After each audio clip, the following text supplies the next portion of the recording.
Well, we welcome everybody for this very important hearing. Obviously, you know it's on fentanyl and fentanyl-related substances. Before I begin, I want to take a moment to welcome members in the audience. We have about 30 guests, including parents of kids who have tragically died from fentanyl poisoning, as well as law enforcement officers who have a strong interest in this issue. We thank you all very much for your support of this hearing by being here. Fentanyl accounts for a vast majority of drug overdose deaths in the United States every year. In the last full year for which we have data, that'd be 2 years ago, around 75,000 lives were lost to fentanyl alone, and that happens to work out to be about 200 people dying every day. We titled this hearing, quote, "The Poisoning of America," end of quote, because most Americans don't know that they're taking fentanyl. Many are children who think they're taking something else that turns out to be laced with fentanyl. There are countless families with tragic stories.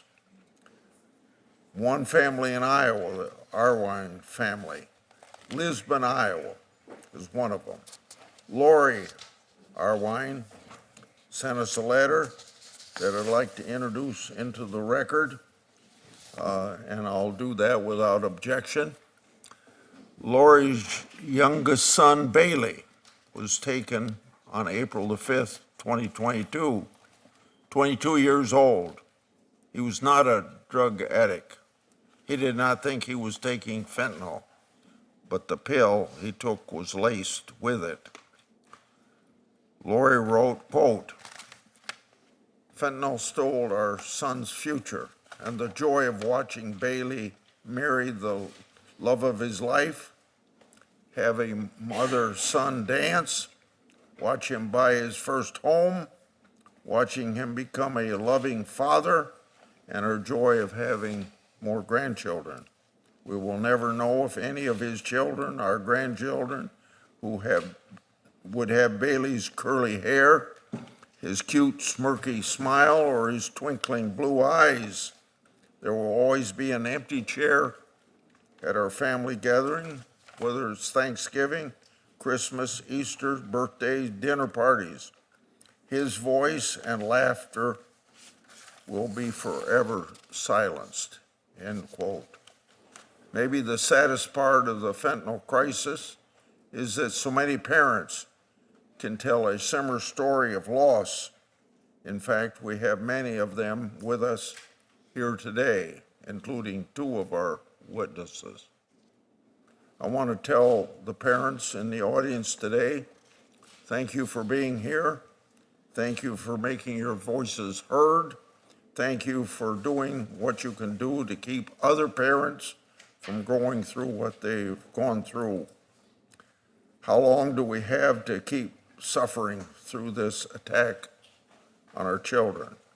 This is not an easy problem to solve, but there are certain parts of the problem that are simple to address. For one thing, common sense border control will help stem the flow of fentanyl. We have no idea how many pounds of fentanyl were carried in the gotaways. That will never show up in any statistics. We also have no idea how many surges of illegal immigrants have been used by the cartels as distraction to push drugs through our understaffed ports of entry. Thankfully, the Trump administration is taking this threat seriously. Another simple thing to address is fentanyl knockoffs. Fentanyl is a substance easily changed by drug cartels to bypass the legal scheduling while becoming even more deadly. That's why in 2018, the Drug Enforcement Administration scheduled fentanyl drug offs as a class using a formula created by an emergency room doctor. He's here today, and I thank you for coming, and he'll tell us more about that problem. Congress temporarily extended the scheduling over and over. We've played this game for too long. It's time to make this temporary scheduling permanent so that the drug cartels do not have the opportunity to flood our country with even deadlier versions of fentanyl. Last week, Senator Cassidy and I introduced a bipartisan bill to do just that. 7 Democratic senators co-sponsored it. We should pass that bill quickly and become because of the temporary scheduling that we last passed expires again on March 31st. We must get this done. We must also support President Trump's attempt to secure the border and deal with the Mexican drug cartel. Americans' children need us to act, and I'm glad to have Senator Durbin speak now, but I'm also glad that he's sympathetic to what we're trying to do, because I know you know it's a problem. Certainly do, Chairman Grassley, and I'm glad you held this hearing. This is a bipartisan issue, as it should be, to discuss fentanyl and the devastating impact that opioid addiction has on America. In just a decade, this synthetic opioid has emerged as the deadliest drug in American history. All it takes is 2 milligrams. That's a fraction of the size of a penny to cause an overdose. It is so cheap that dealers are lacing lethal amounts into street drugs like cocaine and heroin, and their buyers are none the wiser. There's an overdose crisis in America, but we've learned that evidence-based solutions reduce death. In fact, in 2023, overdose deaths actually decreased for the first time since 2018, going down by more than 10%. We need to look at every factor that contributes to this reduction: counseling and treatment, training for first responders, naloxone to our hardest hit communities, all make a difference. We must also address how this poison gets in the hands of the most vulnerable people in America, our kids. Too often, fentanyl is peddled in the open on some of the world's largest social media platforms. Last Congress, the Judiciary Committee advanced several bipartisan bills that would finally hold these companies accountable and demand safeguards be put in place to protect our children. One of the bills is the Cooper-Davis Act. Cooper is a 16-year-old Kansas teen who tragically lost his life to a fentanyl-laced pill he bought through Snapchat. This bill would require big tech companies to take a more proactive role in stopping drug dealers from using their platforms. Sadly, Cooper is not the only teen who has lost his life to drugs peddled on social media. Bridgette is here to testify today. Her son, Devin, tragically died after taking a fentanyl-laced pill he thought was Percocet that he purchased over Snapchat. There's a lawsuit that she'll tell us about from the parents of those who were victims through Snapchat. In the coming days, I'll join Senators Marshall, Shaheen, and others to reintroduce what we call Cooper-Davis and Devin Act. I hope the committee will again advance this critical legislation on a bipartisan basis. And I hope that Congress will finally allow these companies to be sued by their victims' families so they can be held accountable in a court of law. Enough teens have died due to big tech's deliberate indifference. We must also acknowledge the role the U.S. has played in arming cartels to the teeth. We send hundreds of thousands of firearms south of our border in an iron river, and the cartels cash men. They facilitate the use of violence to traffic fentanyl into the United States. Both state and federal law enforcement agencies are on the front lines of protecting our communities from fentanyl and other opioids, but detection is getting more difficult. Fentanyl is so potent and moved in quantities so small that high-value shipments can easily be hidden. As a result, law enforcement need access to technology and resources to quickly and efficiently detect these drugs. This includes expanding non-intrusive inspection capability, making life-saving naloxone widely available, and adequately funding state and local law enforcement. The funding freeze, which we're talking about, if it's going to stop the efforts of law enforcement to combat fentanyl, is a bad idea. The same is true of the recent order diverting federal law enforcement agents, including from the DEA and ATF, away from combating fentanyl and firearms trafficked by cartels and working instead on a mass deportation effort. As a reminder, the vast majority of fentanyl and other legal drugs enter the U.S. and are smuggled by American citizens through legal ports of entry. I'm also gravely concerned about the negative impact of mass removals of senior career law enforcement at Department of Justice and FBI on it and our ability to hold traffickers accountable to cut off the supply of fentanyl. The recent actions we've seen distract us from the need to take a comprehensive, bipartisan approach to tackling this crisis, including investing in addiction prevention and treatment, enforcing and strengthening our gun laws, giving federal, state, and local law enforcement the resources they need to do their jobs effectively. Getting fentanyl off the streets is a Herculean task that will require all of us to come together and work across the aisle to make this country healthier and safer. Thank you, Mr. Chairman. Thank you. I'm going to introduce the majority witnesses, and Senator Durbin's going to introduce his witnesses. And then I wanted to announce that at approximately 7 or 8 minutes to 11, I'm going to leave the committee meeting to open the Senate, and Senator Cornyn will act as chairman while I'm gone. Our first witness, Jaime Puerta, is a U.S. Marine Corps veteran, president of an organization, Victims of Illicit Drugs, and that goes by the acronym V.O.I.D for short, which is an organization he found after he lost his 6-year-old son, Daniel, to fentanyl. V.O.I.D is a nonprofit dedicated to educating parents and children about the dangers of drug use on social media platforms. Mr. Puerta, I think I speak for everyone on this committee when I say that we're deeply sorry for the loss of your son.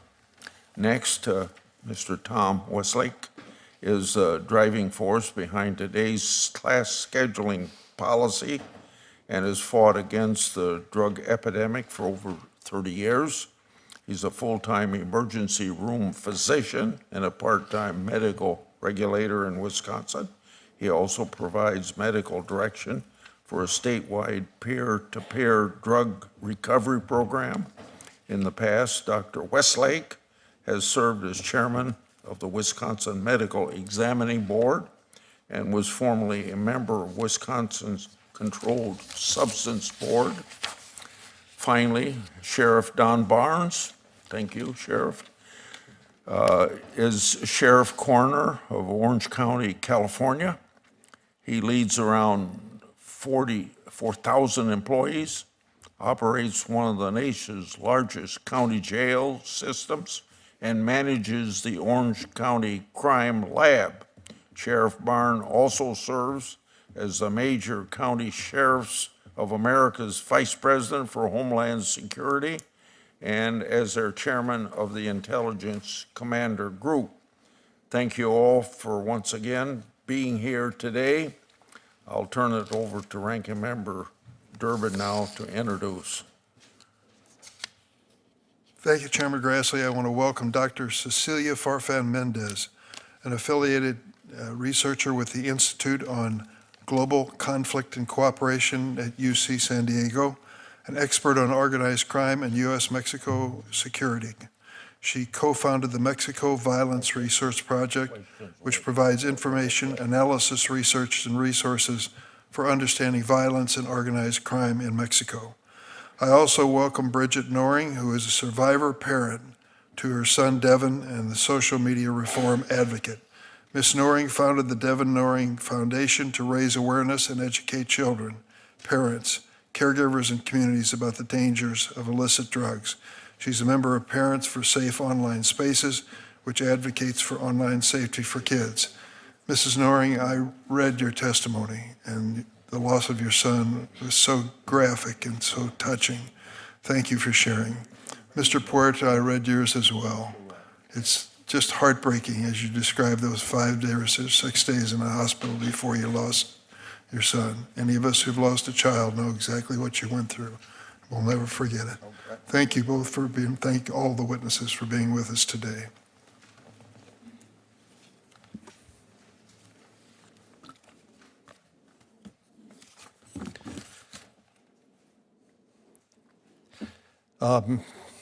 Mr. Ranking Member Durbin, I believe you're up first. Well, let's go ahead and hear from the witnesses. Mr. Puerta, would you have an opening statement for the committee, please? Good morning, Chairman Grassley, Ranking Member Durbin, and esteemed members of this committee. My name is Jaime Puerta, and I'm the president and co-founder of Victims of Illicit Drugs, V.O.I.D, and co-chair of Project Facing Fentanyl Now. Joining me today are Mr. Steve Filson, a retired police officer and secretary-treasurer of V.O.I.D, as well as Ms. Andrea Thomas, chair of Project Facing Fentanyl, and Ms. Gretchen Peters, CEO of Alliance to Counter Crimes Online, and other family members who have endured the profound loss of a loved one due to illicit fentanyl. V.O.I.D, a California-based nonprofit organization, was established to educate, advocate, and raise public awareness about the devastating dangers of illicit fentanyl and other synthetic analogs. Today, I stand before you to give voice to the countless lives lost, including my own son, Daniel Puerta Johnson. My son was not a habitual drug user by any sense of the word, nor had he been diagnosed with substance use disorder, but he was diagnosed with ADHD and depression. On April 1st, 2020, at the very beginning of the pandemic, I walked into my son's room and found him practically lifeless in his bed. In a state of shock and panic, I called 911 first, then his mother. Emergency services arrived at our home and immediately began CPR, and naloxone was administered. He was then transported to Los Angeles Children's Hospital, where a team of specialty doctors did everything they could to bring our son back, but unfortunately were unsuccessful in bringing him out of his catatonic state. His health had become much worse from the day that he had been admitted, and all they could do was to keep him comfortable until his mother, Denise, and I made the agonizing decision to discontinue all life support efforts. On April 6, 2020, at 3:45 p.m.,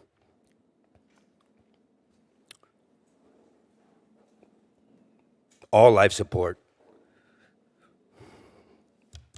was discontinued.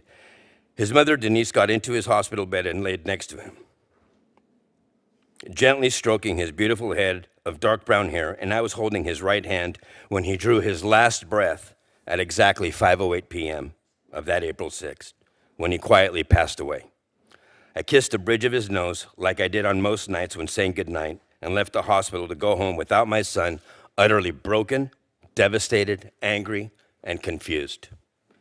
After my son's passing, I was contacted by the Los Angeles County Sheriff's Office, and I was told that my son had died due to an overdose. Half a blue pill, which I later came to find out looked exactly like a pharmaceutical-grade blue M30 oxycodone pill, had been found on his dresser. It was sent to the laboratory for analysis and found that the pill which had taken my son's life was illicit fentanyl. My son had consumed what he thought was a blue M30 oxycodone pill, but in fact had unknowingly, I repeat, unknowingly, ingested an illicitly manufactured counterfeit opioid made nothing more than filler, a binding agent, and illicit fentanyl. This was deceptively made to look exactly like a pharmaceutical-grade oxycodone pill, and it killed him. I have shared Daniel's story countless times, yet the problem worsens. Illicit fentanyl remains an insidious threat, so what can we do? Our organization believes that knowledge saves lives, but we also need legislative action. The Halt Fentanyl Act, currently under consideration, is a vital tool in this fight. Illicit fentanyl has no medical use and is highly addictive, warranting its classification as a Schedule I substance under the Controlled Substances Act. For too long, this legislation has stalled despite clear evidence of its necessity. My son Daniel's death is just one of countless tragedies caused by this epidemic. His story is one of hope extinguished. of a family left broken, but it is also a call to action. No family should have to endure the pain that we have suffered. We have the tools to address this crisis. What we need now is the will to act. I urge you, I beg you,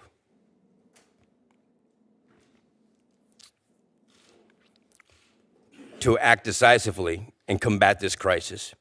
Thank you for inviting me and my fellow bereaved parents to this esteemed committee. Thank you. Thank you, Mr. Puerta. Ms. Noring? Thank you, Chairman Grassley, Ranking Member Durbin, and members of the committee. My name is Bridgette Noring. I am a wife, mother, grandmother, advocate, and founder of the Devin J. Noring Foundation, a foundation I wish didn't even have to be in existence. Today marks another month that my son, Devin Joseph Noring, was taken from my family at the age of 19, well before he ever got the chance to really begin life. You see, Senators, that is how parents like myself now measure time. It goes by the weeks, months, or years it has been since our children lost their lives. Devin was your average teenager. He had a passion for football, skateboarding, BMXing, and music. He was smart as a whip when it came to anything mathematical. He was his siblings, Haley and Caden's biggest protector.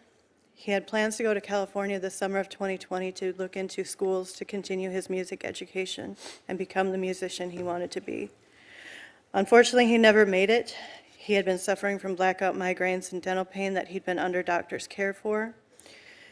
And at the height of the pandemic, those appointments were canceled, and we believe Devin was desperate by any means necessary to treat the pain. The morning after Devin and an acquaintance went onto Snapchat and connected with a drug dealer, he was found unresponsive in his bedroom by his then 14-year-old brother, Caden. His bedroom should have been the safest place in the world.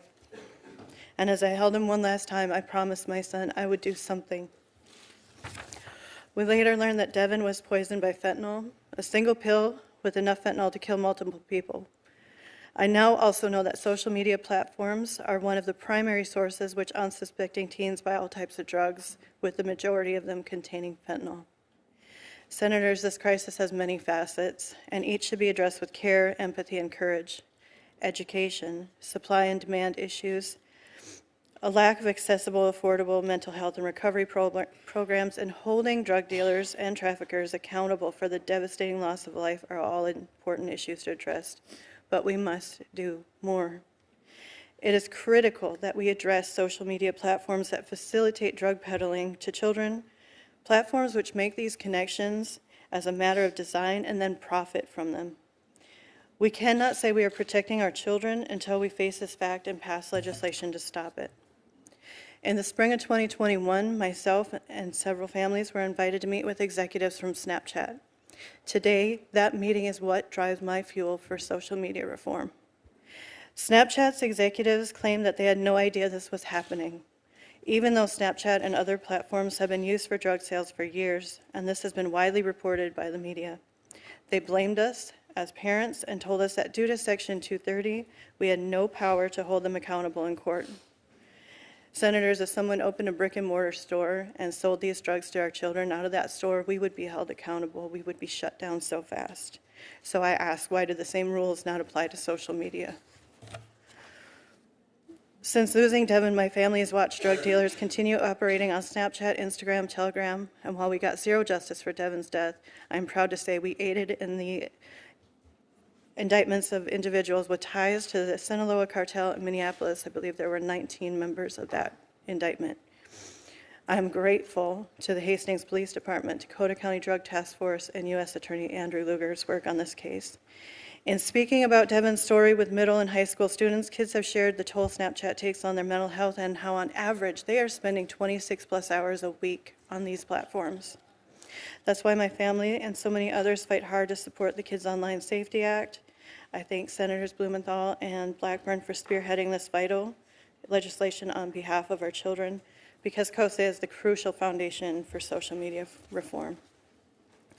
I am blessed to work with my congressional representatives, Senator Amy Klobuchar and Representative Angie Craig. I want to thank Congresswoman Craig for introducing the Cooper-Davis and Devin Noring Act, and Senator Klobuchar for acting on her commitment and promise to help parents achieve accountability for big tech. Parents like me, Mr. Puerta, Amy Neville, Andrea Thomas, Steve Filson, and thousands of others cannot do this alone. We look to you to pass COSA and the Cooper Davis and Devin Noring Act. We need you to stand with us and enact these pieces of legislation so that our country's kids have a fighting chance and stop losing their lives. I thank you. I am honored to be here and look forward to your questions. Thank you, Ms. Noring. Dr. Westlake. Chairman Corman, Ranking Member Durbin, distinguished members of the committee, thank you for inviting me to testify and for your leadership. Before I talk science, I wanted to tell you the last time I used Narcan, it was just days ago. It was a quiet night shift in the emergency department, and I was mulling over my testimony for this very hearing when I had to rush out to a car that screeched into the ambulance bay. It was driven by the girlfriend of a patient who took what he thought was a Percocet. It was actually a lethal dose of fentanyl. He wasn't breathing and was about to go into cardiac arrest. We pulled him out and quickly resuscitated him with Narcan. Within a minute, he went from being blue and pulseless to being wide awake. He went home with his family that night. He was lucky this time. This is my reality and that of so many emergency physicians across America. We have a problem in this country, and it requires all of us to work together to solve it.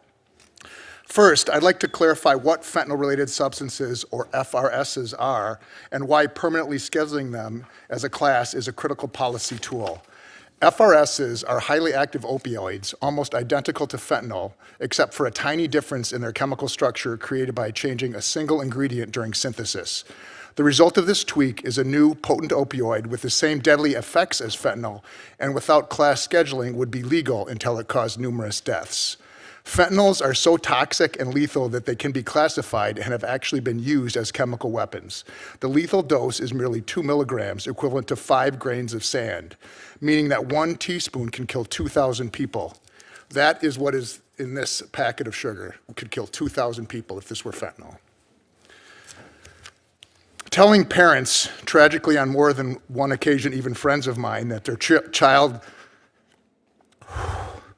will never come home is the worst part of my job. In fact, the inspiration for FRS class scheduling arose out of the tragedy of my friend Lori Badura's son, Archie. Archie was an altar server with my daughters. He started with prescription opioids, then moved to heroin and unknowingly fentanyl. I resuscitated Archie on his second to last overdose. At that time, I pulled out a body bag, laid it down next to him, and warned him that that's where he'd end up if he didn't seek help. He stayed clean for 6 months until illicit fentanyl ended his life. One of the last things my friend Lori saw of her son Archie was him being zipped up into a body bag. Motivated to act by hundreds of such deaths, FRS scheduling legislation came together quickly and was enacted unanimously in Wisconsin legislature in 2017. DEA adopted it as national policy shortly thereafter, but only Congress can make it permanent. Some who oppose point to deaths from illicit fentanyl as proof that it doesn't work, but this is a misunderstanding of the facts. FRS scheduling does not address illicit fentanyl. It was never designed to do so. It only removes the incentive for legal chemical companies to create new FRSs, thus stopping them from ever existing in the first place. There is no quick and easy solution to the scourge of illicit fentanyl, but the solution to FRSs is a simple legislative fix, one that you have before you right now. At its core, FRS scheduling is not an extension of the war on drugs or a law enforcement strategy designed to incarcerate. There have been a total of 8 federal prosecutions under the language as of 2021, half of which had already been known to have ties to drug cartels. As well, there has never been a prosecution for a non-bioactive FRS because there are none. All fentanyl-related substances encountered to date have been found to have potent opioid activity. One of them is 7,000 times more potent than morphine. However, if Schedule I penalties were removed for FRS trafficking, then it would re-incentivize their creation and significantly weaken the law's most powerful proactive and preventative effects. There is a time and place for criminal justice reform, but FRS scheduling is not it. Some suggest FRS scheduling would have a negative impact on research.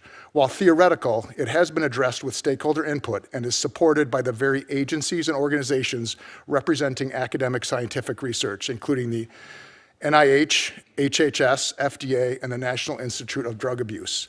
The HALT Fentanyl Act would significantly loosen restrictions into studying all Schedule I substances, not just FRSs, and open up promising areas of substance abuse research. In conclusion, for the past 6 years, FRS scheduling has been federal policy. As the primary architect of the Wisconsin law, I could not be more pleased. In a few short years, the creation and distribution of new FRSs has ground to a halt. In our battle against fentanyl, the elimination of related substances that had previously escaped our scheduling and devastated communities across the nation is surely one bright spot. But Congress must take action and permanently close the spigot of FRSs. The fact is, you can't die from ingesting something never created, nor can you be incarcerated for trafficking something that does not exist. That's the beauty and simplicity of FRS scheduling. Thanks again for this time, and I look forward to answering your questions. Doctor, I'm going to introduce you, but I don't want to get your last name mispronounced. Is it Farfan? Correct. Okay, good. I guess correctly. Be happy to hear your opening statement. Thank you. Chairman Cornyn, Ranking Member Durbin, and members of the committee. Thank you for conducting this hearing and the opportunity to explain why saving lives in North America requires productive engagement with Mexico.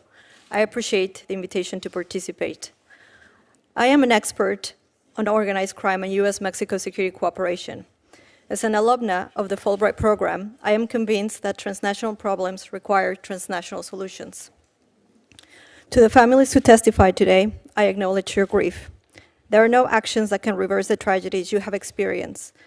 My testimony today does not seek to invalidate yours. On the contrary, it is precisely because I have witnessed and collaborated with families on both sides of the border that have lost loved ones to overdoses, homicides, and disappearances that I am here to offer what I believe is a more helpful and sustainable path forward. On January 22nd, Secretary Rubio stated that America's foreign policy must be justified by answering 3 simple questions. Does it make America safer? Does it make America stronger? Does it make America more prosperous? As a scholar who has dedicated her professional career to studying and working towards constructive U.S.-Mexico relations, it is my strong professional opinion that the United States can only be safer, stronger, and prosperous if its neighbors are afforded the same opportunity.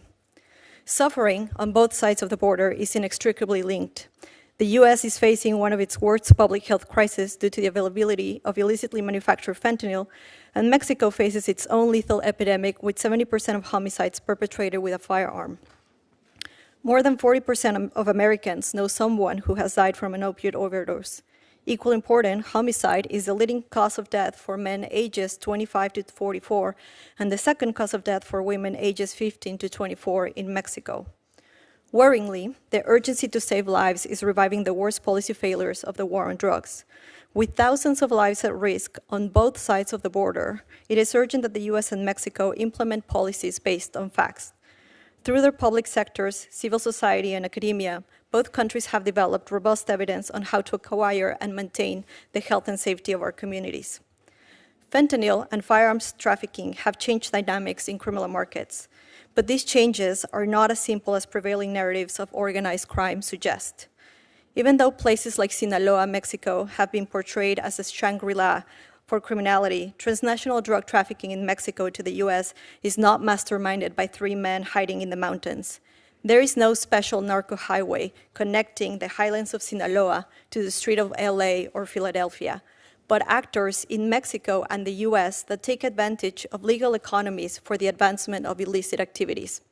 For example, the most recent data from the U.S. Sentencing Commission shows that for fiscal year 2023, 86.4% of people sentenced for fentanyl trafficking were U.S. citizens.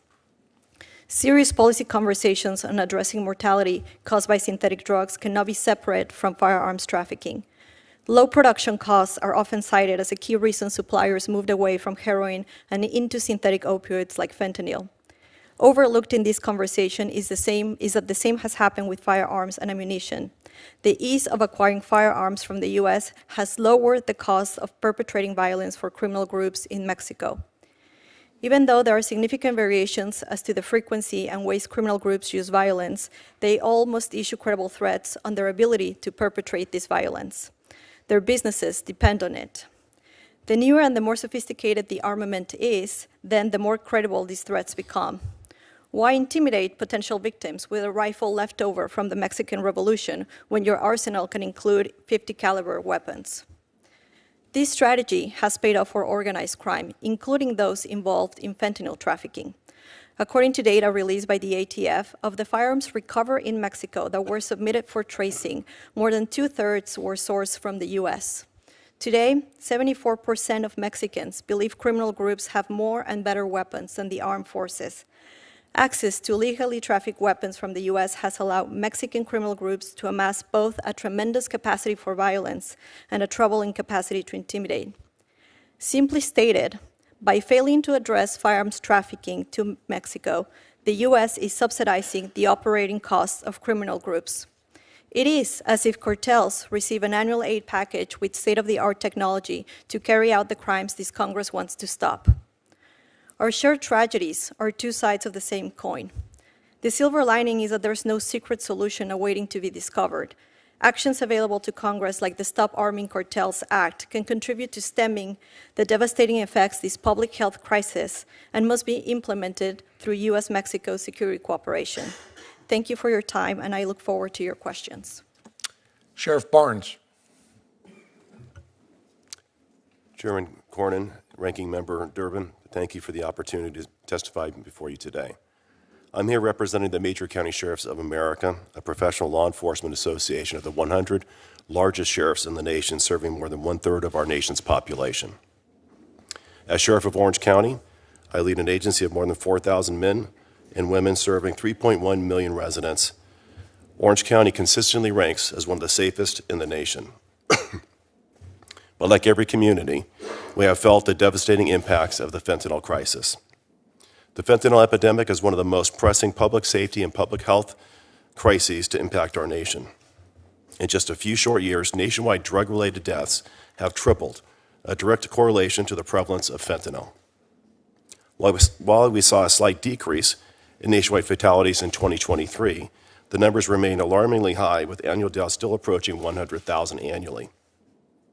In California, we saw fentanyl deaths increase from 239 in 2016 to nearly 7,000 in 2023. Mexico-based cartels taking advantage of the crisis at our border have flooded our communities with deadly fentanyl.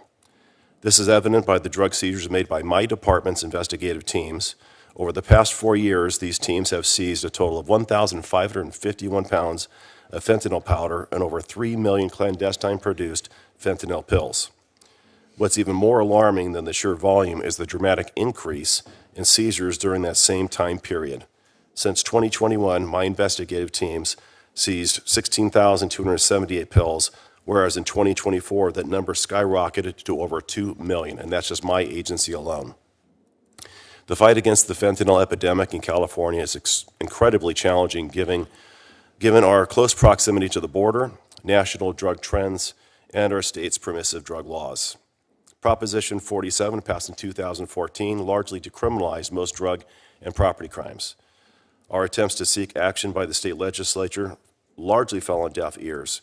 When we first saw the signs of fentanyl in 2025, we proposed legislation that enhanced penalties for trafficking fentanyl, similar to trafficking cocaine and heroin. This bill failed year after year after year, while deaths continued to increase. Sadly, in some instances, our proposal was met with ridicule by those far too devoted to extreme anti-incarceration policies. We also faced complications due to California sanctuary laws, which limits our communication with our federal partners. Despite this grim picture, there is hope. In Orange County, we have seen fentanyl deaths fall from a high of 717 in 2021 to 613 in 2023, while the state continues to rise. This progress is a result of our ongoing multifaceted strategy that focuses on both supply and demand for illicit drugs. The strategy includes investing dollars in narcotics teams and resources, working with the U.S. Attorney to prosecute individuals who sell drugs that result in the death of another, creating a new innovative drug education program taught in our schools. Since 2016, deputies who carry naloxone have resulted in over 600 lives saved within our community. In our jails, we have created SUD step-down units and have a medication-assisted treatment program serving more than 1,300 people every day.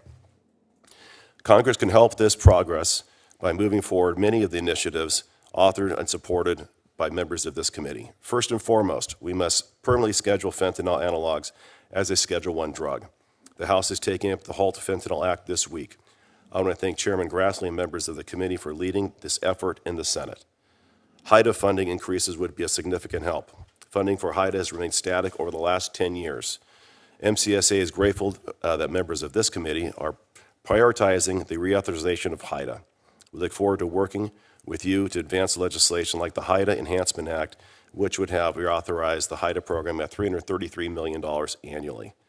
We need to protect law enforcement tools. MCSA strongly opposes legislation that would restrict or eliminate law enforcement's access to data necessary to investigate fentanyl trafficking organizations.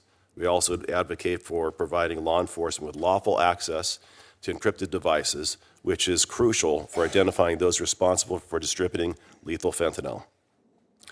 Lastly, MCSA supports bipartisan legislation crucial for addressing SUD within the criminal justice system by focusing on continuous care, successful reintegration, and most importantly, sustained sobriety post-release from our jails.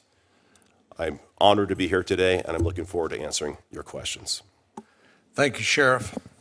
I'll start by a round of questions, and then we'll turn to Senator Durbin. Mr. Puerta, Ms. Noring, I think it's only appropriate that we should express our condolences for your loss. You know, when things like this happen, I usually try to figure out, well, is there any way we can take something terrible and tragic and hopefully learn some lessons and make things better and save lives in the future? And so thank you for being courageous and telling your story. I know it's not easy, but it's very important for people across this country to understand how this can happen to them and their family. And having visited with a number of families in Texas, its various school districts, I've come to believe that this requires a layered approach, maybe starting at the kitchen table with awareness of our children to the threat, because none of them take these counterfeit drugs knowingly, at least knowing that it will take their lives, that it contains a contaminated fentanyl. But I do believe it's going to require all of us, from parents, families, to school districts and local law enforcement, state and federal law enforcement, and border security. Mr. Sheriff Barnes, it's my understanding that most of the chemicals that go into fentanyl basically have been traced back to China. Is that your understanding as well? Yes, Senator, there is an issue with precursor chemicals transiting from China through our U.S. ports and directly to China, yes. And as I understand some of the announcements relating to the tariffs that President Trump has announced, his administration has said this isn't so much a trade policy as it is an anti-fentanyl policy to finally get the Chinese government's attention to do something about the precursors that emanate from that country. But then, as you point out, they make their way to Mexico, where the cartels are putting them into pill presses and making them look like relatively innocuous drugs, only to turn out to be contaminated with fentanyl and take the lives of people unbeknownst to them. Do you believe that with improved border security, we can begin to stop some of the flow of the illicit drugs coming across the border, including fentanyl? Yes, Senator, what you described is a very complex system, almost a supply chain that starts in China, using transit, going to Mexico, the pill presses. It's not doing any one thing, it's doing 12 things simultaneously. So I do believe that addressing this issue is much more complicated than just any one thing. The HALT Act is a great start, but when you look at the pill presses, pressing pills, that's one issue. The border obviously is going to be the most significant issue as we shut down the border and the pathway for illicit fentanyl to make its way back into the United States. But it's that and many other things that have to take place. So I heard Senator Durbin's statement, which I disagree with, that says that the vast majority of the fentanyl comes across the ports of entry transported by American citizens. Is there anybody on the panel who subscribes to that point of view? Dr. Farfan, do you think any one of the 1.7 million gotaways during the last 4 years have been transporting fentanyl? 1.7 million of, Well, during the Biden administration, out of the millions of people that were welcomed into the country and released, there were 1.7 million that appeared on various sensors, cameras and things like that, that evaded law enforcement and made their way into the interior of the United States. Do you think any one of those 1.7 million individuals that were evading law enforcement were transporting fentanyl?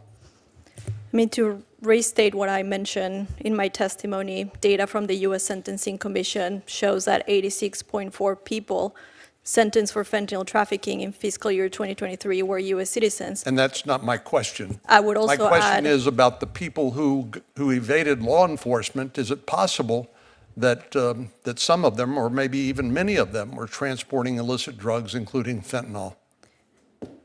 as someone who studies organized crime, that would be a really bad business decision. Drug traffickers deal with a lot of... It sounds to me like a very profitable decision on the part of the cartels to evade law enforcement and to be able to deliver your drugs, your load into the United States, only to make a lot of money from it. Why is that a bad business decision?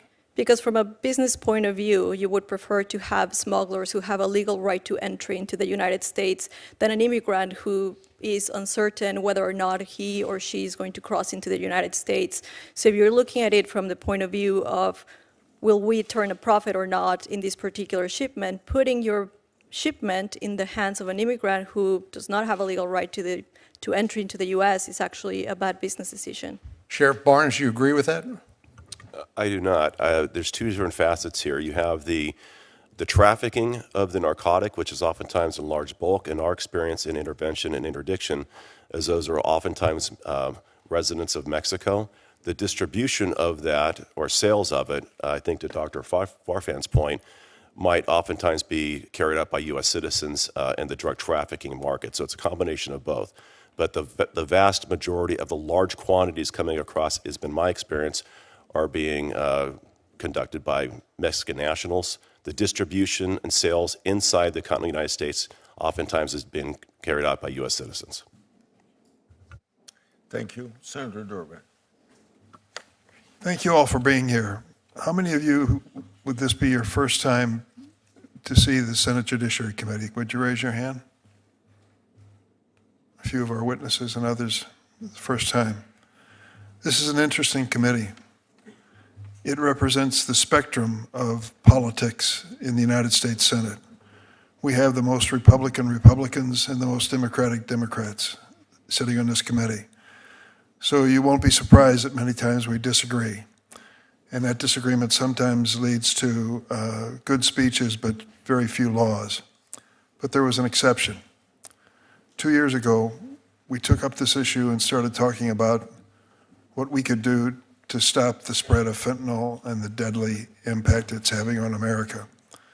And we actually voted in this committee on a bipartisan basis unanimously for 5 measures that dealt with social media. Your point, Mrs. Noring, if Snapchat were a store on the corner selling fentanyl-laden Percocets, and it happened one time, and they could be sued, that would be the end of the story. But we learned through Section 230 that social media gets off the hook. Mrs. Noring, you're joining families, I understand, that are trying to hold them responsible for your son's death and other deaths as well. I couldn't support you more. Now let me tell you what happened. We passed bills in this committee holding big tech and social media responsible unanimously. Now, there were 4 or 5 new members of the committee, but every member of the committee 2 years ago voted for it. Democrat and Republican, conservative and liberal, all voted for the measure. And what happened as a result of that combined bipartisan effort? Nothing. Nothing. Speeches. That's what happened. We failed as Democrats in the majority in the Senate. The Republicans failed as the majority in the House to pass any measure. There I said it. Democrats bear responsibility and Republicans as well. We've got to be honest about this. Why? Why would something as popular and as obvious as that fail before the Congress? Well, because there were powerful forces that have a lot of money at stake and don't want liability, who will piously and publicly say they love this measure. It makes all the sense in the world. And then when the doors close and they get a chance to speak to members individually, they flip and they take the opposite position and nothing happens. Chuck Grassley's my friend. I've gotten in trouble for that, but I'm proud of it. We go back a long ways. I went to him yesterday and said, this time you're the chairman. I'm the ranking Democrat. I'm here to help you pass legislation to do something. I'm sick and tired of excuses being made and people dying as a result of it. And I think it's time for us, on a bipartisan basis, to find things we agree with. Now, I don't know where the sources are. I think Dr. Farfan makes a valid argument. Sheriff Barnes, I respect very much your responsibility in law enforcement and have a different point of view. We may never resolve that basic question, but I think we can all resolve, we don't care where the hell it's coming from, we want it to stop. We want to stop it in China, we want to stop it in Mexico, we want to stop it in our backyards, and however it's getting into the United States. So to those who are familiar with this committee, this is where it has to start. We won't agree on every aspect, everything as a result of it, but we can agree on some basics that make a difference. Mrs. Noring, you've testified before about your son and the loss of his life. Senator Klobuchar told me that. And I'd like to ask you what the families are doing that you've gathered with to hold Snapchat and others liable. So the families and I, Mr. Puerta, Amy Neville sitting behind me, we filed suit against Snapchat. We are in the process of making it through the courts as we speak. There's, oh my God, how many? They have hundreds of cases behind ours. For a while, it was looking pretty grim. I mean, Snapchat has been immune for so long, and it's now making its way through. We just got word that we're going into discovery. Mr. Puerta? Yes, sir.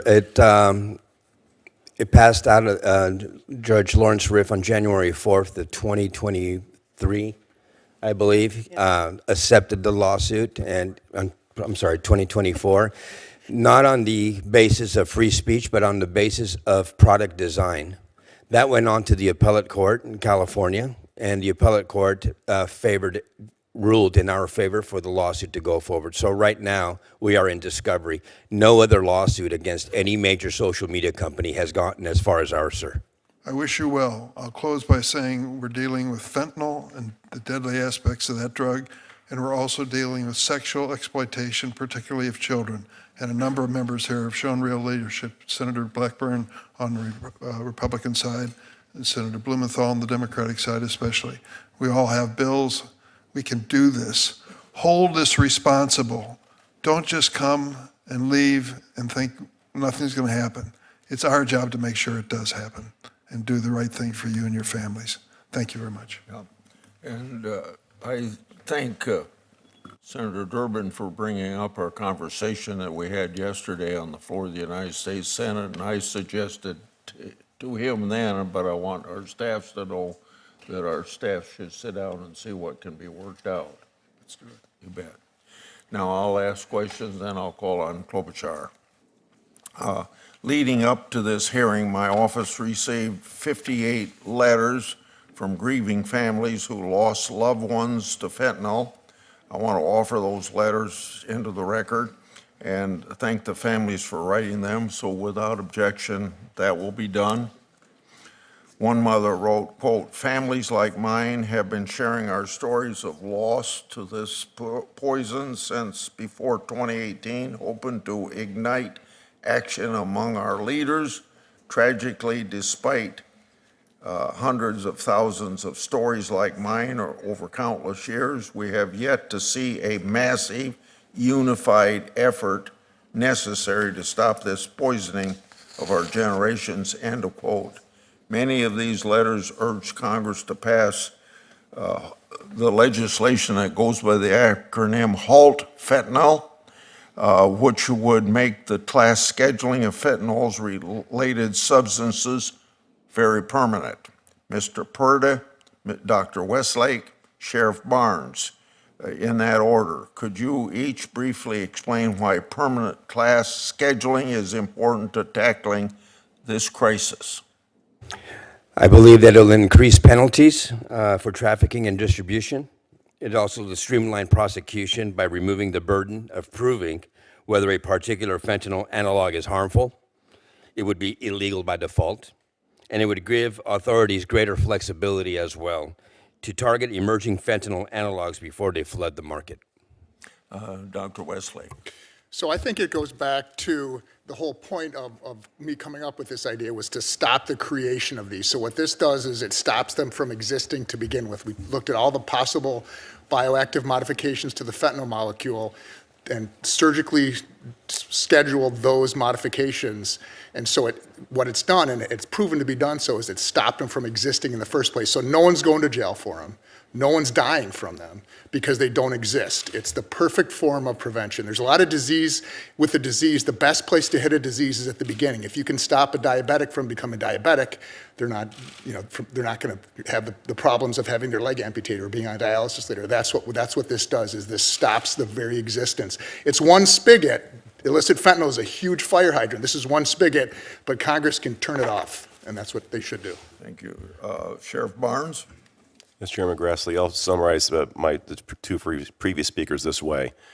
First, with the Controlled Substances Act, not including it as an analog, we saw this happen with methamphetamines back in the 90s, where there were analog knockoffs, and it made it very difficult for prosecution.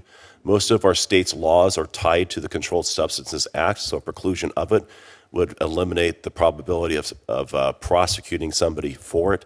And I'll agree with the doctor when he said if we include these now, it will disincentivize the knockoffs of the analogs because they'll be by default included, which will solve the previous problem of prosecutions at the state level. Sheriff Barnes, at the Center for Disease Control reported that 100,000 Americans died each year from drug overdoses. As I've said, 75,000 of those related to fentanyl. And that's been, at least over the last 4 years, we've only recently seen a decline. Do you think that we've got a handle on the emergency drug threats? And if not, what do we need to do better? Chair Grassley, I don't believe we have a handle on it. I think we're finally responding to it. The CDC first reported back in 2014, just over 10 years ago, 4% of the nation's drug-related deaths were attributed to fentanyl. 5 years later, that increased tenfold to 40% and almost doubled all over again in the 5 years since.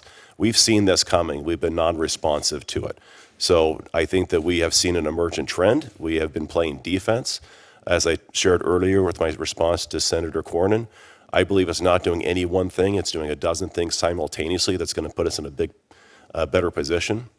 And first and foremost, as much as people don't want to recognize it, we have to deal with the demand side of this issue north of the border with our addiction crisis in this country to get people in sobriety, which will then deal with the narcotics economy on the supply chain side of it by eliminating the need for the narcotics north of the border. I think that's the most important thing that we can do as a country.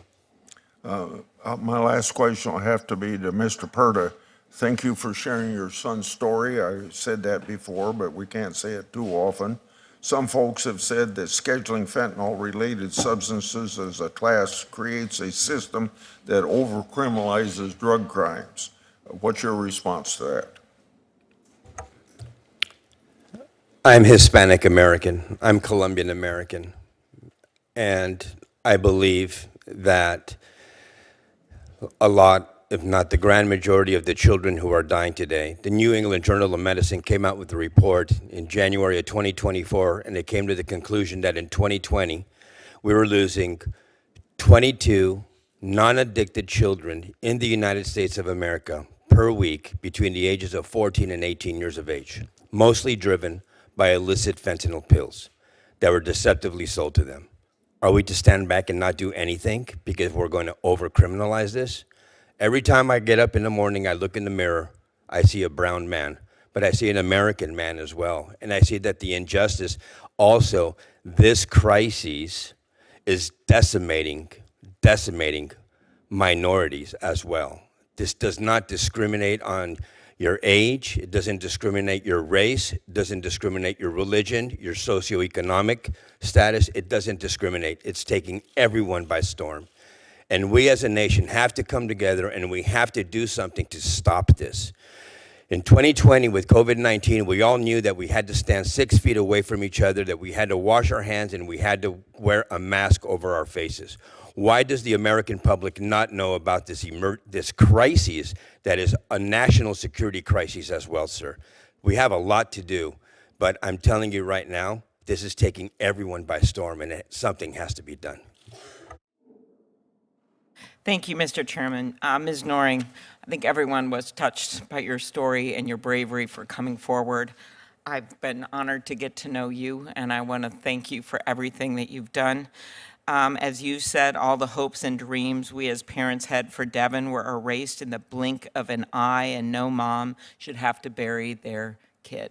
Those were your words, and I know the words of all of your friends there that stand there to support you and have had their own pain.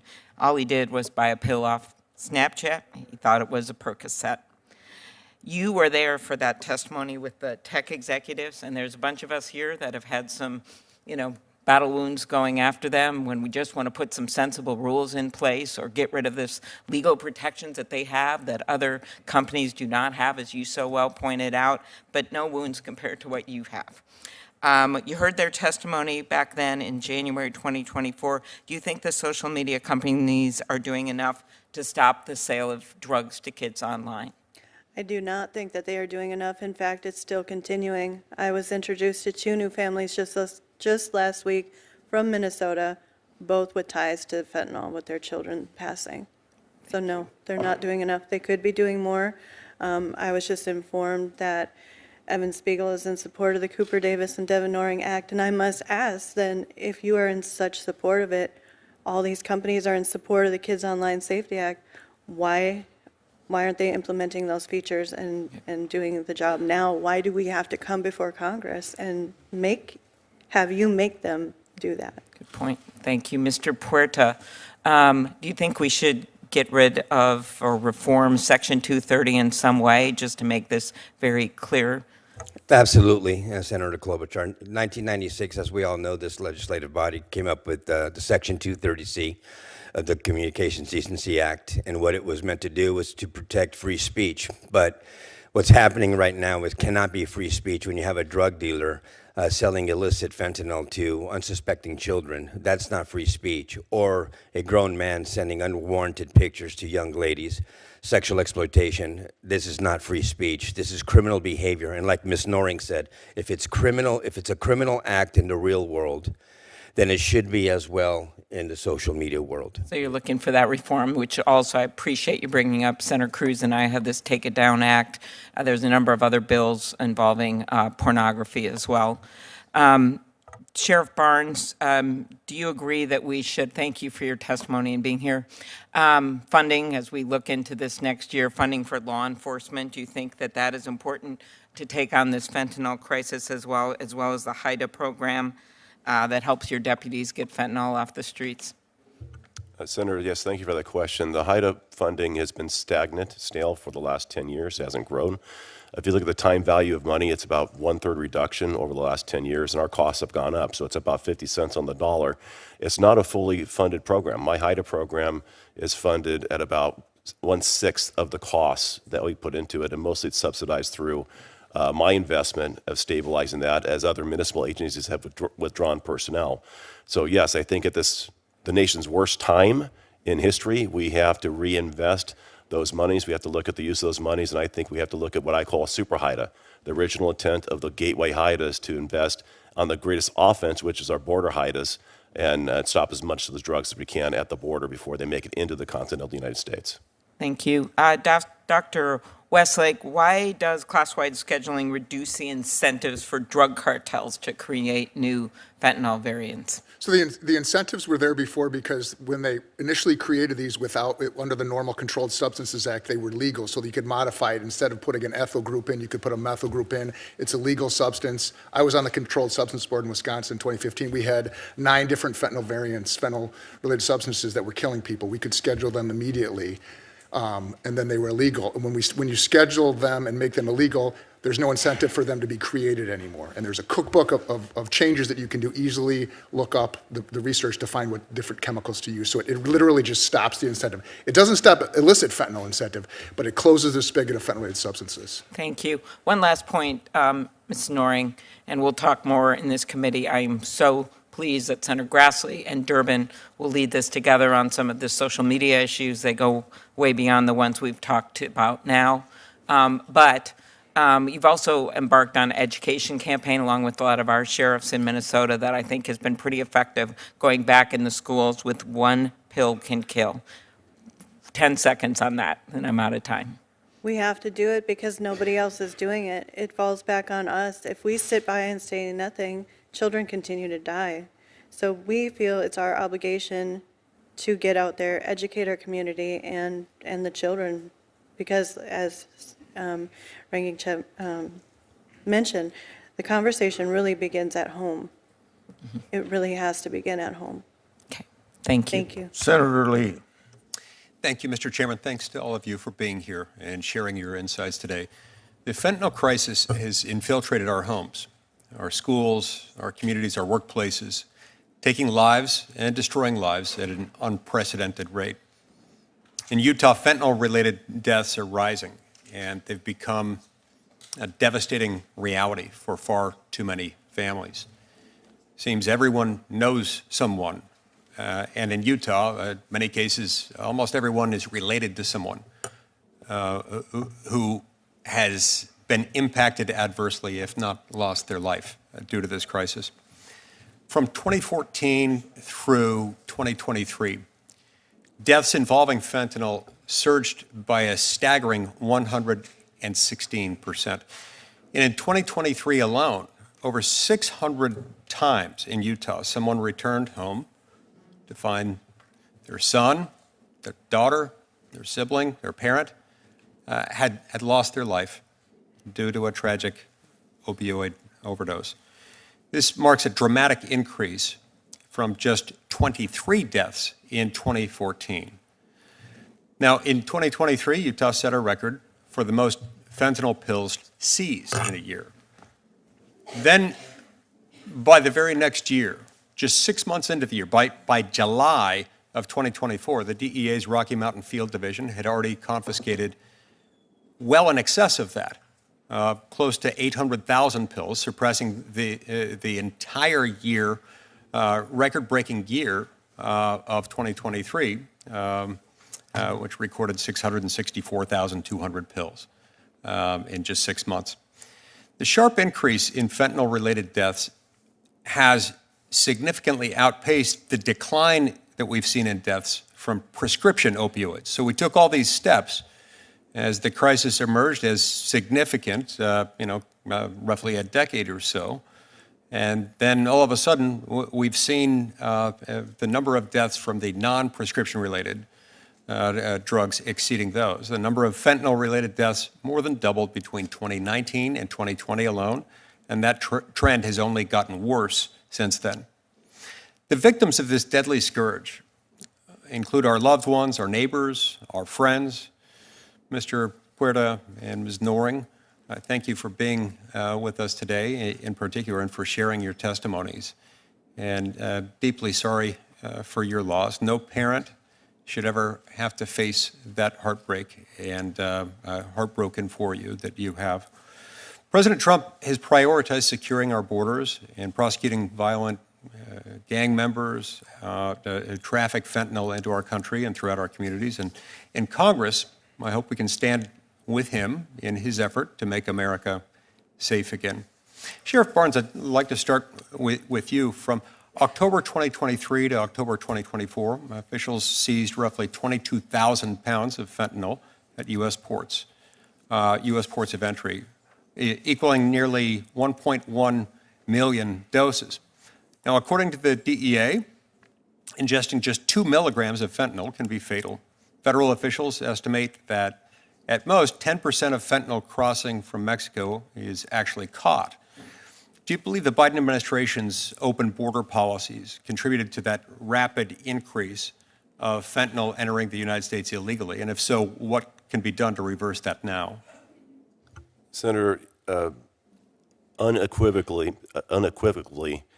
the crisis at the border that allowed the drug trafficking organizations, the cartels, opened a gateway, and they exposed our weaknesses and used it against us. So yes, the open border policy undoubtedly resulted in harms to this country through the trafficking of not just fentanyl, but human trafficking and other things that put us at risk. Not to mention the 1.4 million gotaways that we have no idea who they are.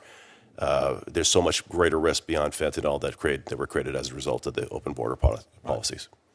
I appreciate what you've done in Orange County. It's sparked the creation of all kinds of memes that are in fact flattering of your county and the efforts that you have undertaken there. Memes suggesting, for example, that when people cross into your county, they're sometimes shocked to learn at the extent to which you're willing to enforce the law. And yet, California law in some meaningful ways has impeded your ability to enforce the law and make Californians safer. What can you tell us about that and how sanctuary jurisdictions are adversely affecting your work? Well, first, as far as laws, in 2014, we had Prop 47 passed. We had Prop 36 passed, which reversed a lot of the Prop 47 impacts. We're already seeing incarceration rates go up, which is on repeated crime. So we're seeing some positive results there with accountability being restored back into California. Regarding the issues, your second question was specific to immigration Sanctuary policy. jurisdictions in California law. Whether I can speak for myself. I cooperate with our federal partners to the extent allowable by law. I believe those are creating harms by restricting our ability to communicate. I have to release people back into our communities that reoffend and come right back. I do not believe they should be allowed to do that. I would support changing that, challenge that law, and give us the ability to cooperate with our federal partners. Senator Blumenthal. Thank you. Thank you, Mr. Chairman, and I want to thank you for having this hearing and the ranking member as well. This cause should unite us across the aisle, and I think today's hearing reflects that kind of bipartisan support for stronger measures to stop social media from spreading and selling and distributing fentanyl and other toxic chemicals. And I've been pleased to work across the aisle with Senator Blackburn on the Kids Online Safety Bill, which would dramatically and significantly reduce the threat of these drugs, and we're going to be reintroducing that bill, I hope, again, with the kind of support that was reflected in the 91-3 vote in the United States Senate supporting that bill. Been pleased to work with Senator Cruz and Senator Graham on measures that would reduce that threat of social media, and others on the committee, the ranking member and yourself. I want to raise an issue first that I think is tremendously relevant to this topic because it indicates a diminution, an undercutting of law enforcement, which is the mass purges that are taking place among the ranks of our FBI. There's no denying that FBI agents have been fired, have been suspended, and otherwise disciplined for assignments that they took on orders in connection with certain criminal investigations. Those massive purges are directly contrary to the assurances we were given by Kash Patel. He said to us, when I asked him directly, pointedly, all FBI employees will be protected against political retribution. This retribution undermines enforcement by the FBI of drug cases and terrorism and other criminal cases. I asked, Mr. Chairman, that we call back Kash Patel to explain how he could deny that there would be political retribution when the next day, in fact, these massive purges began. Likewise, Mr. Chairman, I'm asking questions about the reassignment, apparently, of AUSAs, Assistant U.S. Attorneys, from drug cases to immigration cases. We need them on the front lines prosecuting drug cases. We need FBI agents on the front lines. We can all agree, I think, on a bipartisan basis, that Assistant U.S. Attorneys and other federal prosecutors ought to be at the tip of the spear, and that this reassignment poses a threat to law enforcement of exactly the prohibitions and the dangers that bring us here today. And I hope that we can unite around that cause, bring back Kash Patel for a second hearing, and jointly do our oversight, which we are mandated to do on this topic. I want to thank our witnesses. Mr. Puerta, Ms. Noring, you have suffered losses that are unspeakable. And all of you who are so deeply engaged, hands-on, the story about the body bag, Mr. Westlake, I think I will always remember. I would like to ask Mr. Noring and Mr. Puerta about the Kids Online Safety Bill and whether you believe that our leadership here in the Senate, and most important in the House, which was responsible for stopping it after the 91-3 vote here in the Senate, should support this legislation, the Kids Online Safety Act, which had such strong bipartisan backing here in the United States Senate. Will it make a difference? Do you think the House leadership ought to support it? Thank you for that question, Senator Blumenthal. I firmly believe that the House should support it. 91-3 coming out of this Senate body is something that is so unheard of. And it happened on my birthday last year. It was the first time in years I'd ever felt some sort of peace. I finally felt hopeful that something was going to be done to protect our children. And to see it fail in the House, not even get out of the committee, it's absurd because it's putting more children at harm, not just from fentanyl, but all the other harms that are out there. So I thank you for your continued support on this bill. Thank you. Mr. Puerta? A lot of these social media companies are driving these harmful algorithms to our children, and many nefarious actors are taking advantage of that.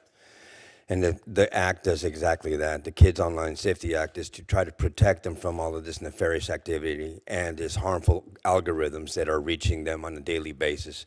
So yes, I absolutely back that bill and back you in anything that we can do to try to get it over the finish line. Thank you. Before I call on Senator Cruz, when Cruz is done, I'm going to leave for another meeting. Senator Britt is going to take over, so if you come over here and sit now, I'd appreciate it. Senator Cruz. Thank you, Mr. Chairman, soon to be Madam Chairman. Thank you for hosting this very important debate and this very important hearing. The American people in November issued a clear and unequivocal mandate. The open borders we've had for the last 4 years must be closed. We can no longer allow criminals and cartels and gang members and deadly drugs to stream across our border. And President Trump has been working every day since he was sworn in to keep his promise to secure the border. He declared a national emergency on the southern border. He reinstated the Remain in Mexico policy. And just yesterday, President Trump negotiated that Mexico will station 10,000 troops at the southern border to help stop the flow of fentanyl into the United States. President Trump is doing his part to meet the mandate from the voters. We also in Congress must do our part to meet that mandate. That's why I hope that this committee supports the Halt Fentanyl Act, an act to permanently classify fentanyl-related substances as Schedule I under the Controlled Substances Act. Fentanyl and its analogues are extraordinarily powerful and extraordinarily destructive. Congress and the American people don't talk enough about fentanyl's dangerousness. So I want to talk a little bit about that. Dr. Westlake, you are an emergency room physician. How much fentanyl does it take to kill an adult human being?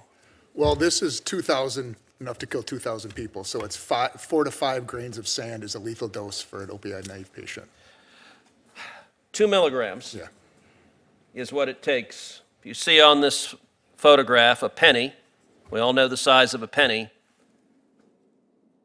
And those couple of flakes there are enough to kill an adult human being.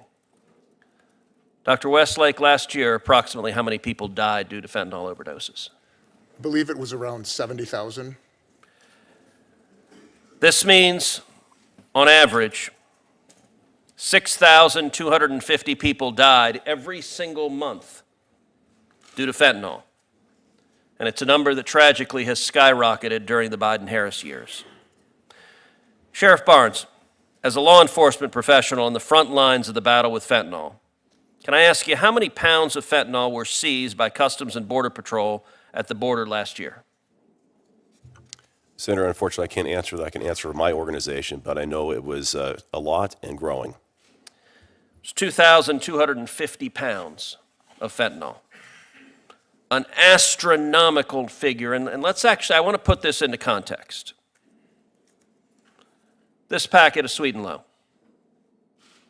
This packet, if it were full of fentanyl, could kill 500 people. Now take a look at this container. It's a container we're all familiar with. If this were full of fentanyl, it could kill 368,500 people. That's more than the entire population of Corpus Christi, Texas, or Lubbock, Texas.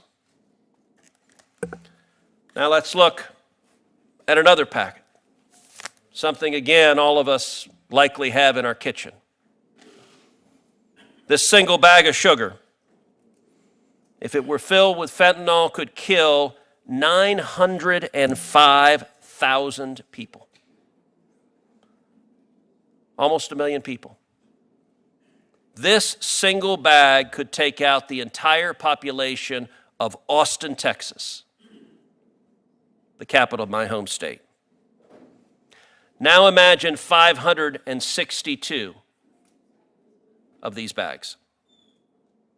That's how much fentanyl came into the United States of America in a single month. And how many lethal doses of fentanyl is in 562 bags? What came in a single month last year? 510 million lethal doses.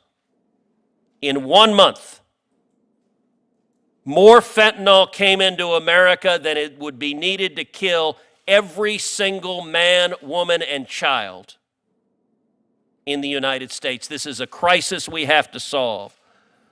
Mr. Puerta, Ms. Noring, thank you both for being here. Thank you for your courage. I will say, as the father of 2 teenage girls, you've lived a nightmare that every parent is terrified of. What I would ask is, what would you say to parents at home? What do parents at home need to know about this? What do teenagers and kids at home need to know about the dangers of fentanyl? If you don't think this can happen to you, I'm very sorry, but you're very sorely mistaken. This is taking everybody by storm. That's what I would tell every single parent. Due to the stigma of addiction and overdose, though, most people think that this could not affect their family because either they don't have somebody who's addicted to drugs in their family, or somebody who's using drugs on a recreational basis.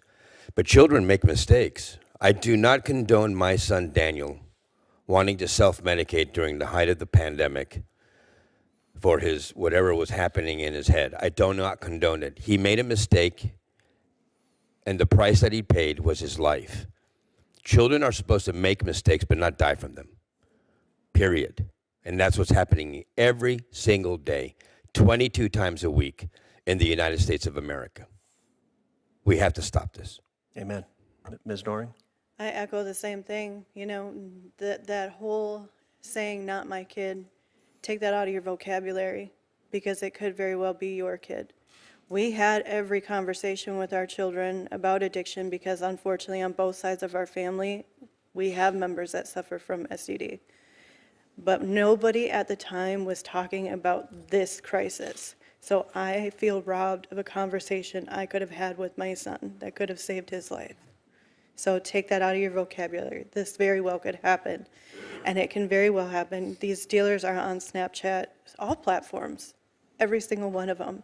And we've reported them. I know Mr. Puerta's reported them, and I shouldn't put a number out there, but majority of the time it comes back as this does not violate our standards.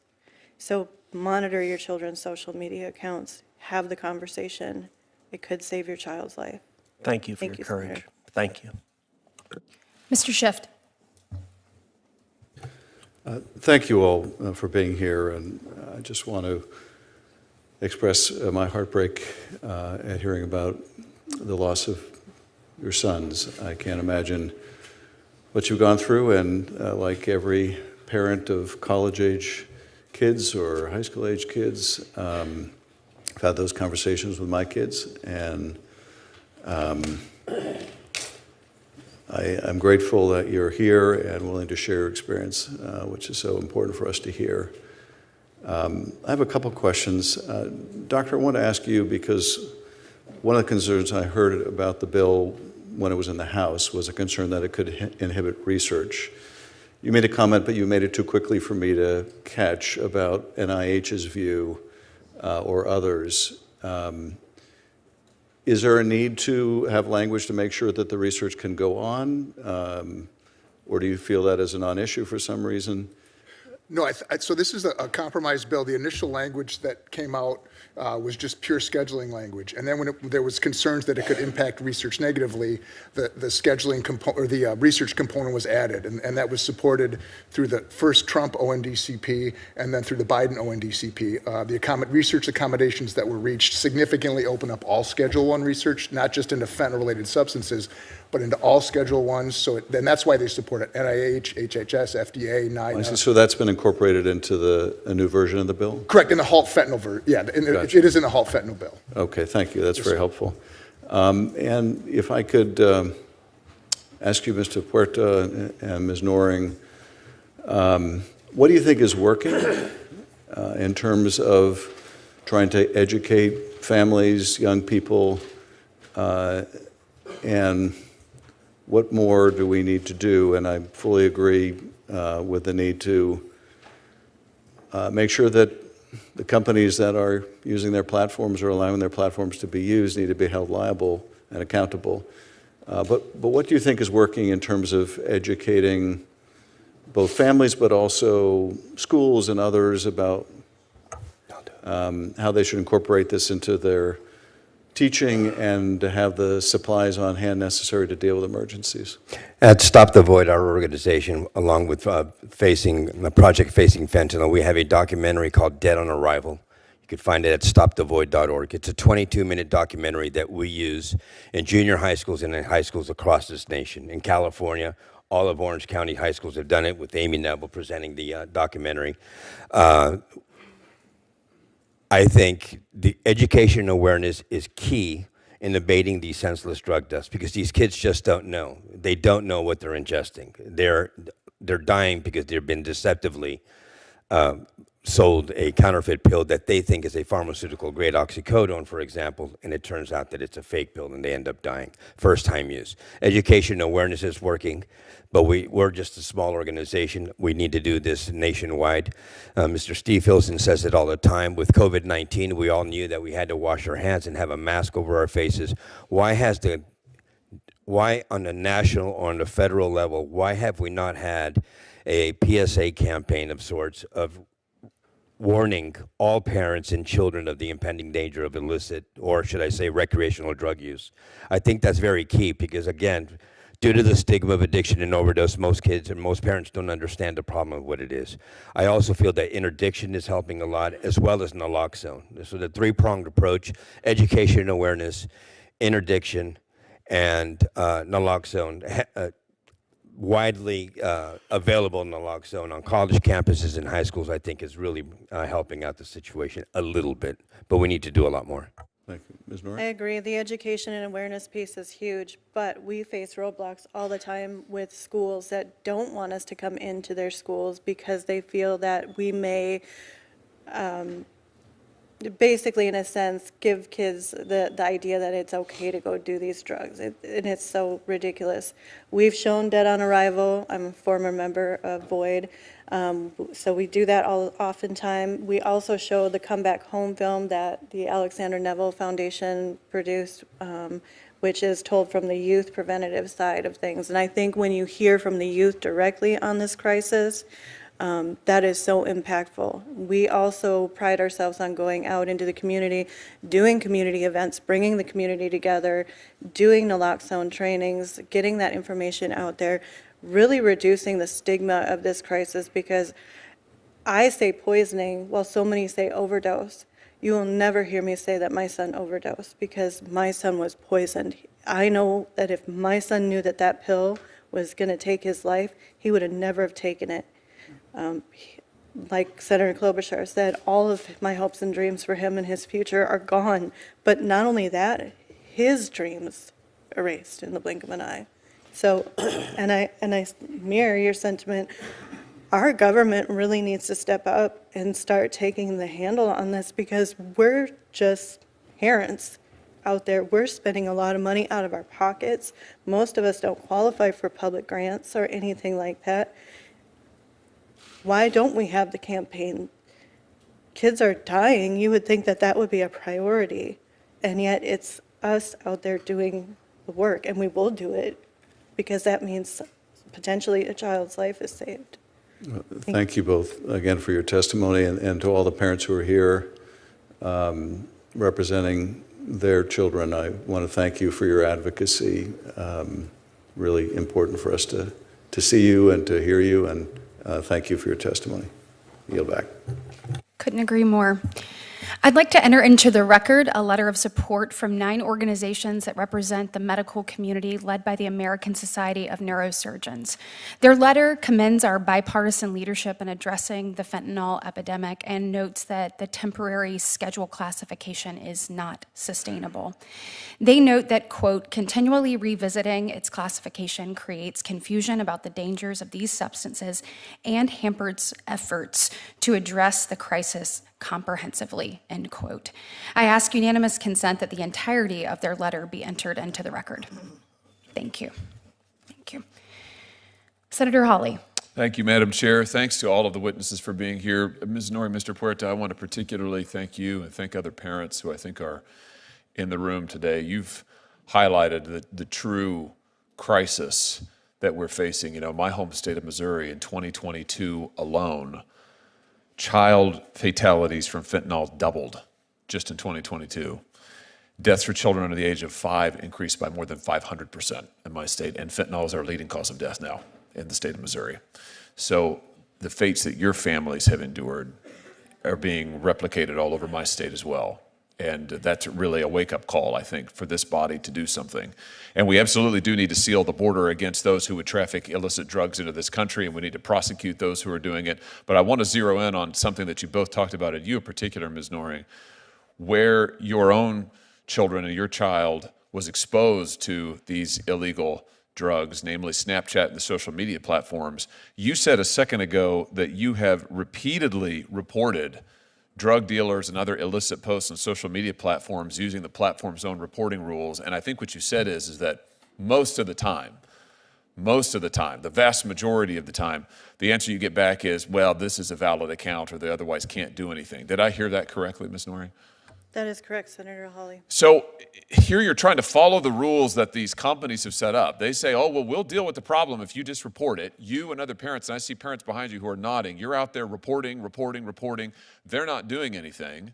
And I noticed that you also, I've read your written testimony, you had a meeting with Snapchat executives. I think you were there for that too, Mr. Puerta, in the spring of 2021. That's correct. And they told you, just walk us through that, Ms. Norrie, if you would. You reported to them what was going on their own platform, and they told you what exactly? The first 3 things out of their mouth was, we had no idea this was happening on our platform.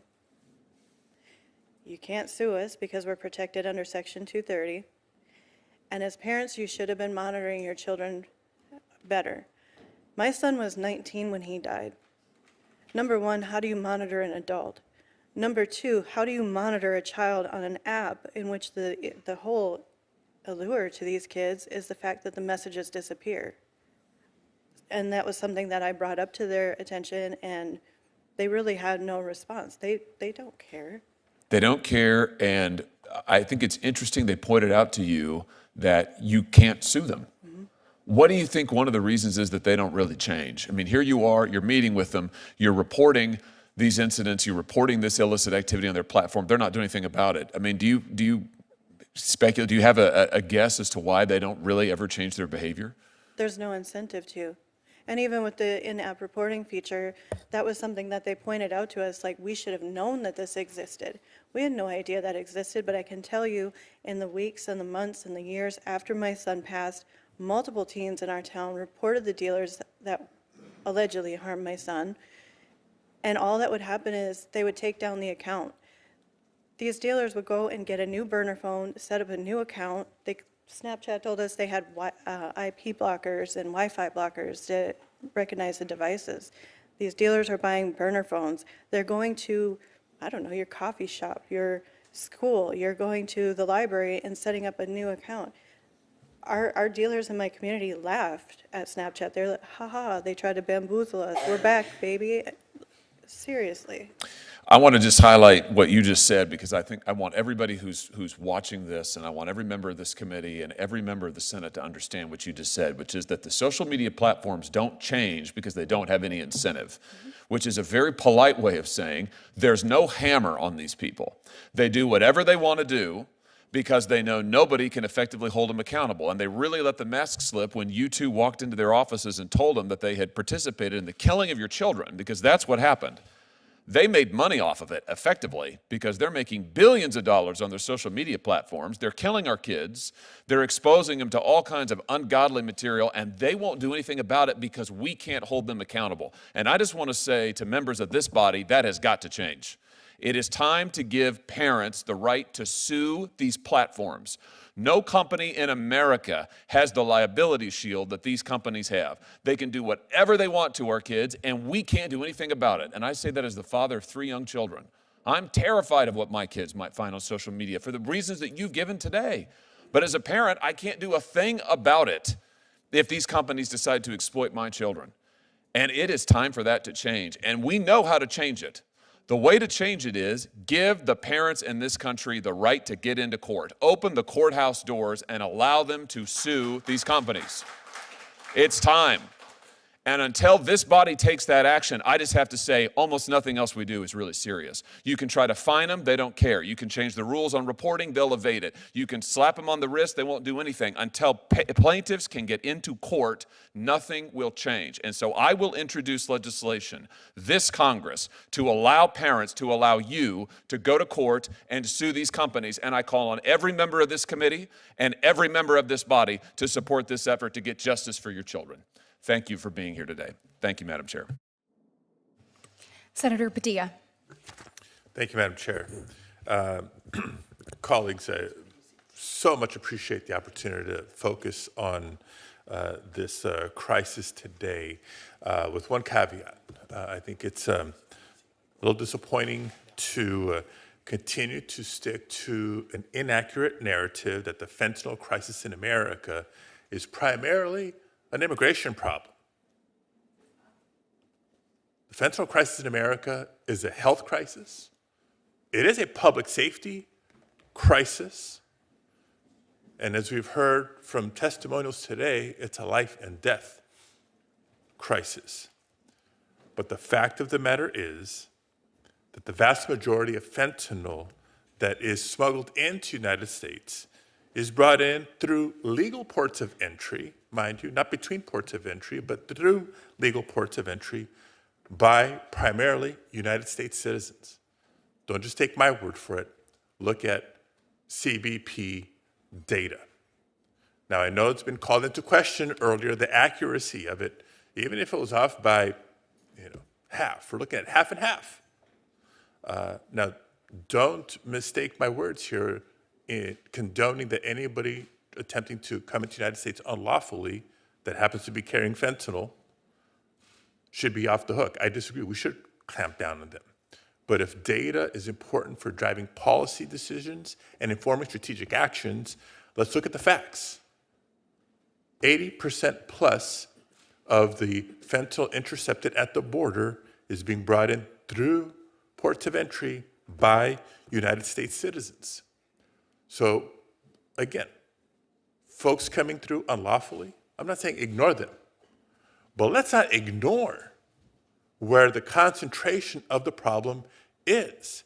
I won't ask the witnesses today what recommendations or strategies that we should be implementing through the Department of Justice, through the Department of Homeland Security. I think we're going to have opportunities for other DOJ officials in the coming days and weeks to do that, and we should. But I will suggest, colleagues, that the recent changes by the administration at the Department of Justice that has resulted in the shifting of critical resources, including from the FBI, including from the DEA, including the ATF, towards immigration enforcement, which, be clear, be honest with ourselves and the public, is not exclusive to violent criminals. It's everybody. Minor offenses, people who haven't committed any offense other than, in the eyes of folks, well, if they came illegally, then they're criminals. Horrible, horrible way to think about this. It's doing a disservice to our efforts to crack down on fentanyl crisis and other illicit drugs that are hurting and killing so many of our kids. My first question, Dr. Farfan Mendez, can you explain how diverting law enforcement resources towards immigration enforcement could actually undermine fentanyl investigations and make it harder to disrupt trafficking networks? So the U.S. has a mechanism called the Organized Crime Drug Enforcement Task Force. And this task force is made up of several agencies: Department of Justice, Homeland Security, Department of Labor, the U.S. Postal Service, and a number of others. State Department is also included there. Putting together criminal investigations that take down trafficking networks is a long process. It takes time, it takes interagency coordination. In the best of cases, it also takes international cooperation, including with Mexico. And so when you distract those resources and allocate them in another task, in this case, for instance, immigration enforcement, effectively what you're doing is undermining long-term efforts to try to precisely bring criminal groups to justice. And so there is, in the world that we have of limited resources, when you take away from one area, you will definitely impact another. And so there is definitely a concern of weakening these organized crime enforcement task force. And it's okay if you don't know the answer to the following question, but in case you do, I understand that there's only one legal gun store in Mexico? Correct. Mexico only has one legal gun store. Okay, so for all of my colleagues who for years and years have talked about clamping down on the cartels, the criminal organizations that are arming themselves with weapons trafficked from the United States, folks, according to ATF data. Again, I'm not sorry for relying on our own data. Up to 500,000 US-sourced firearms are trafficked into Mexico every year, with 70% of crime guns recovered in Mexico tracing back to the United States. Dr. Farfan Mendez, Mexican President Sheinbaum has stated that President Trump agreed to work on reducing the flow of guns into Mexico as part of yesterday's deal to delay the tariffs for a month. What concrete steps should the U.S. take to uphold that commitment? And yes, ma'am, if you can keep your answers short, we're out of time. Thank you so much. Absolutely. I hear this committee when you say that you want to save lives of American children and Americans in general. And what I say to you is the fentanyl market is not an isolated illicit market. It's very much linked to the firearms trafficking market. And so in that conversation that President Sheinbaum and President Trump had, I think for the U.S. to seriously address fentanyl, the conversation also has to be about how you prevent criminal groups to have the firepower that make addressing supply on the Mexican side incredibly difficult. As I say, these are shared tragedies both for Mexico and the U.S. And so if the crime is transnational, shouldn't the solution also be transnational? Very well said. Thank you, Madam Chair. Thank you. I do want to address, before we move to our next senator, the argument that U.S. citizens bring the most fentanyl into the United States, not illegal immigrants. It has been pointed to today some incomplete seizure and arrest statistics that support that argument. So with the wide open border policies of the Biden-Harris administration over the last 4 years, we do not know the full scale of drugs smuggled into this nation. The prosecution statistics only account for individuals that were actually caught, prosecuted, and sentenced, not criminals who managed to actually evade detection. The Washington Post says that federal officials estimate that we're only catching about 5 to 10% of fentanyl that is coming in from Mexico. So do that math. If that's true, then we are only catching, or we're not catching 90 to 95% of the fentanyl that is actually coming across our southern border. We have to be honest about that. That should alarm every single one of us. And it also shows why border security is an important component to stopping the flow of fentanyl. Senator Kennedy.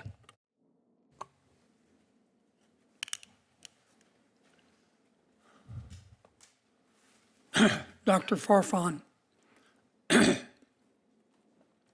the president of Mexico until 2024 was President Lopez Obrador. Is that right? And he ran for president with respect to the cartels on the slogan, hugs, not bullets. Is that right? Well, no, he did not run on his campaign Yes, he with that did. slogan. Yes, he did. Now, his hand-picked successor is President Steinbaum. Is that correct? Sheinbaum, Is that correct? Gloria Sheinbaum. Right. Am I right? Yes. Okay. I love the people of Mexico, and the people of Mexico are good friends. But isn't a big part of the problem that President Lopez Obrador and now President Sheinbaum, thank you for correcting me, by the way, live in the right front pocket of the Mexican drug cartels? I disagree with that statement. I thought you might. You want more task forces. Dr. Westlake, this represents 400 grams of fentanyl. Kill every person in Providence, Rhode Island. If you're a dealer and you get caught with this, you get 10 years minimum.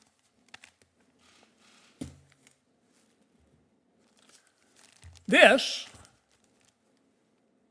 represents 40 grams of fentanyl. Would kill every single man, woman, and child in Culpeper, Virginia.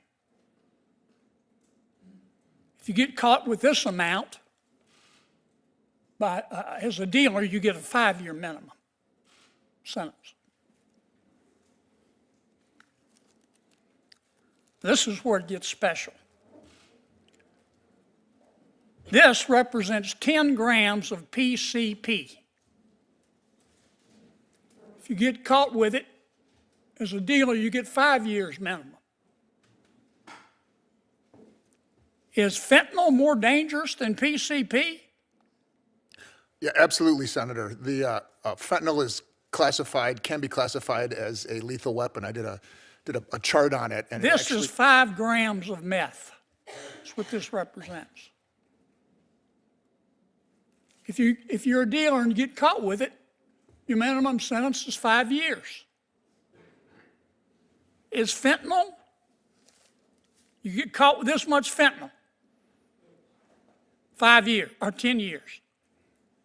Get caught with this much fentanyl, 5 years. Get caught with this much meth, you can hardly see it, you get 5 years. Does that make any sense to you? No, sir. It's like cell deep stupid, isn't it? You don't need a task force to see the logic of that.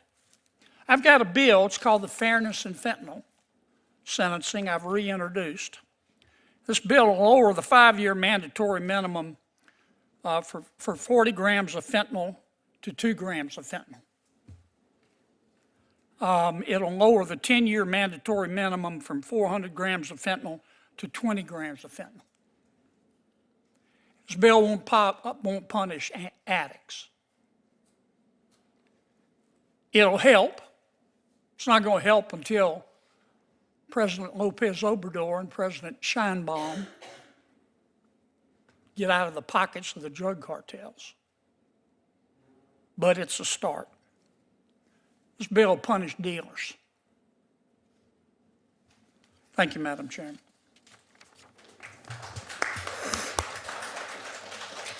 Senator Whitehouse. Thank you, Madam Chair. Welcome to all the witnesses. We have real problems in this country with opioid addiction. I was the lead Democrat author of the Comprehensive Addiction Recovery Act, which both changed the nature of the response to this with a lot more emphasis on recovery and prevention, and also opened up significant funding that has flowed through to states to help the groups that are helping people through their addiction and through their recovery. At this point, as best I can tell, the Trump funding freeze is blocking dollars that would otherwise be flowing to treatment and recovery groups around the country. In some cases, it's not so much that they're being told no, it's that they can't get a straight answer. And the confusion could well be just a deliberate fog to obscure the freeze. The lawsuits that are proceeding will help clarify that. But in the meantime, I think it's notable when we're dealing here with this issue to understand that the Trump administration has unilaterally frozen funds that flow through to this problem.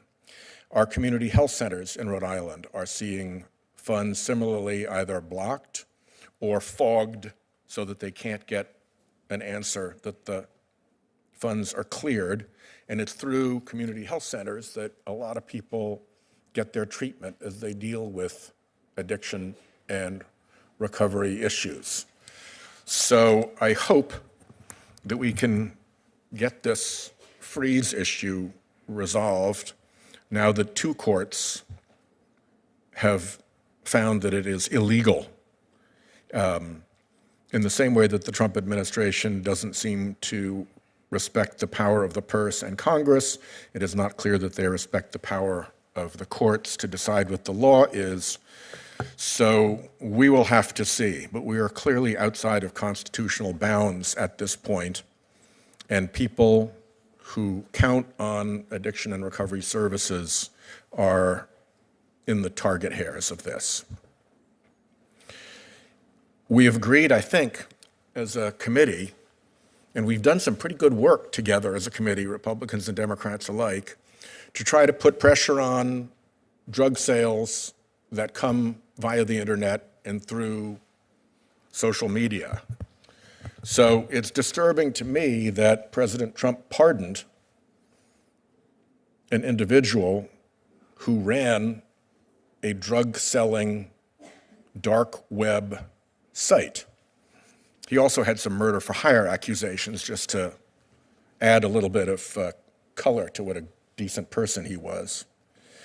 I think the place where we can make the most progress, as Ranking Member Durbin mentioned earlier, is with Section 230. I applaud the litigation that is going forward. I applaud the lawyers who've been able to negotiate the various hurdles that Congress has erected to the American system of justice having its role in dealing with these deaths and with these tragedies. I think there's bipartisan support for repealing Section 230. I am on for that, and I think the sooner we do that, the better we are. It is simply wrong for these enormously powerful social media entities to have rights to do harm to Americans without accountability that no other entity shares. So they've blown any excuse to maintain that privileged position with their behavior, in my view. So let's go for 230. And with respect to enforcement, reassigning FBI, DOJ, and DEA agents off this task, I don't think is a good idea. We'll find out more about how many were reassigned. Cutting FinCEN dollars, I think, is a big mistake. And I'll close with a question to Dr. Farfan. It's been my experience as a prosecutor for many years that we put a lot of attention into interdicting distribution networks for drugs.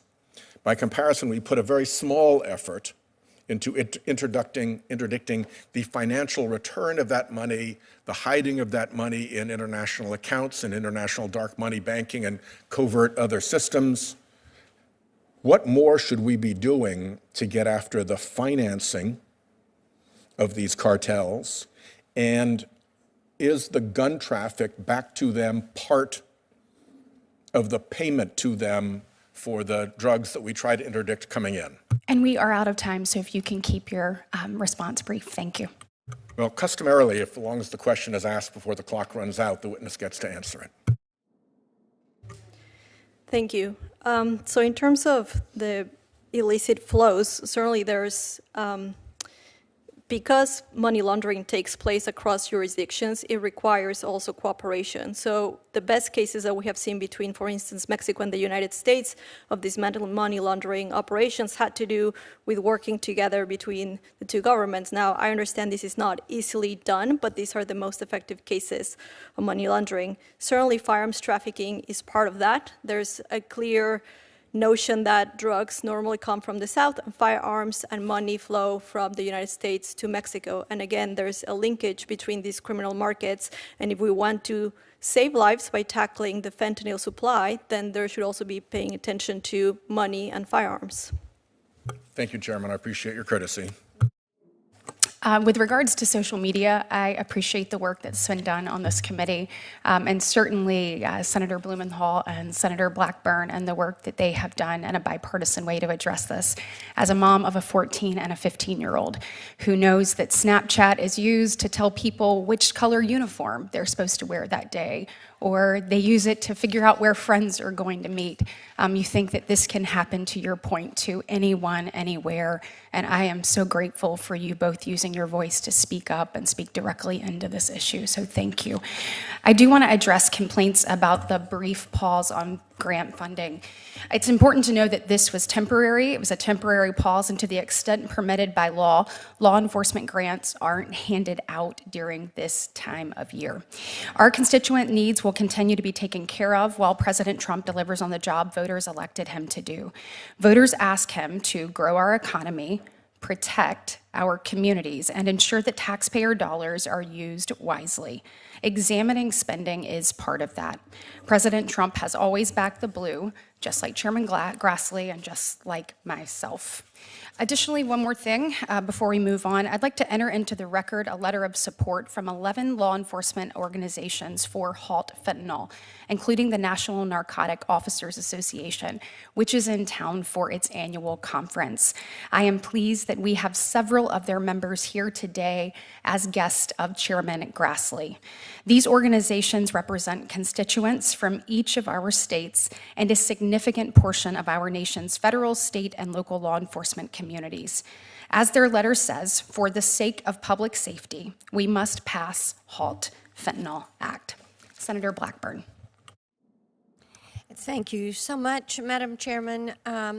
Mr. Puerta, I am so sorry for your loss. I noted that you said your son had an ADHD diagnosis, and I was looking at figures last week from our TennCare, which is our Medicaid program in Tennessee, And there are over 400,000 children in our state of 7 million people that have an ADHD diagnosis. I know that we have so many times seen kids that to deal with the pain would try to get something, and my heart breaks for you. And I hope we take a deeper dive, and that if confirmed, that Robert F. Kennedy will take a deeper dive into how we medicate children and work on these issues. And thank you for the good work that you were doing. Ms. Noring, thank you for your support of COSA.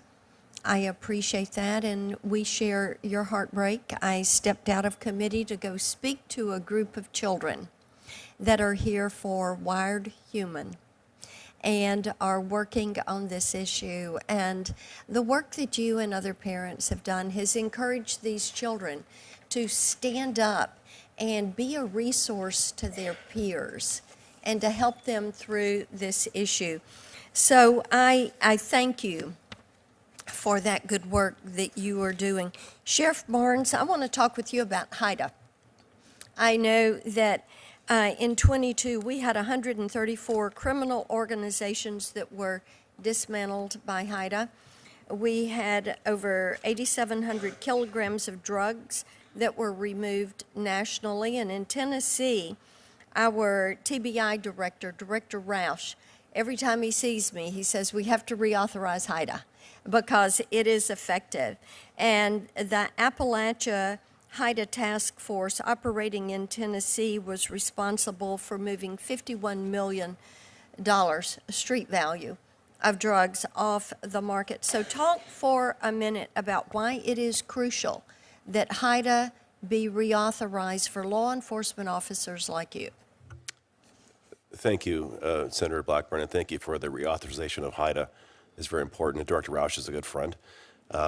He's a good man. I will summarize it this way. At this time in our nation's history, the worst time of our narcotics trafficking and deaths, this is not the time to disenfranchise or divest from the HIDA program.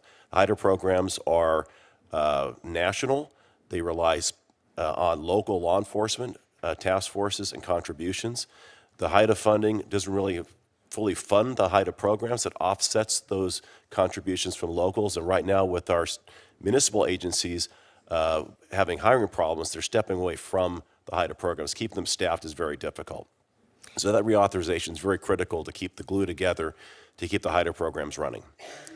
I have talked to, and I want to stay with you, Sheriff, talked to some of our law enforcement agencies, and they have talked about sanctuary city policies, and I know that Senator Lee brought this up with you, but it seems that in a sanctuary city to go after these traffickers, that it is more difficult, that sometimes you have to find workarounds.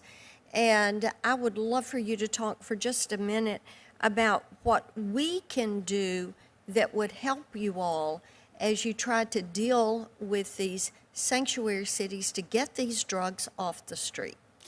Senator, it's even worse for me in California because of Senate Bill 54 passed about 6 years ago that prohibits my dialogue with federal partners on immigration issues. I have the ability to turn our high-level offenders only to ICE. They don't always pick them up, which requires me to release them back in the communities in which they reoffend, oftentimes with the communities that they preyed upon. I'm a supporter of abolishing that SB 54 movement. We have to be able to cooperate with our federal partners. And I think if we hold these criminals accountable, this isn't about the general public. Those are entrusted to my care in my jail, and the safest environment to transfer them over to ICE's custody will keep our communities safe, especially those immigrant communities, from them returning to and preying upon them. And, you know, so many people will say when they get back out, you know, when they evade law enforcement in these sanctuary cities, that they really return even more committed to abuse people in those communities where they have been trafficking those drugs to pick up the pace of selling the drugs. And I look at these sanctuary city policies and I think how difficult it makes your job when you're trying to keep our community safe. And we thank you for the work that you're doing. We thank each of you for being here today. Senator Blumenthal and I are going to continue to push COSA to get, as you said, Ms. Noring, that foundational law that will allow us to hold social media to account. Thank you all. Thank you, Madam Chair. Thank you. Senator Schmidt. Thank you, Madam Chair. Two hearings and you're chairing the committee. This is, wow, it's amazing. Thank you for recognizing me. First of all, as a parent of 3 young children, or now they're not so young now, teenage girls, and my son Stephen, who's 20, thank you for being here and sharing your stories. I can't imagine how difficult it is to do this, but it is incredibly effective, I think, when you do show up and you share those stories. It humanizes something and an issue that can very often become about different things other than the actual human impact. And, you know, from my perspective, the job I had before this, I was an attorney general in the state of Missouri and actually served with Senator Moody.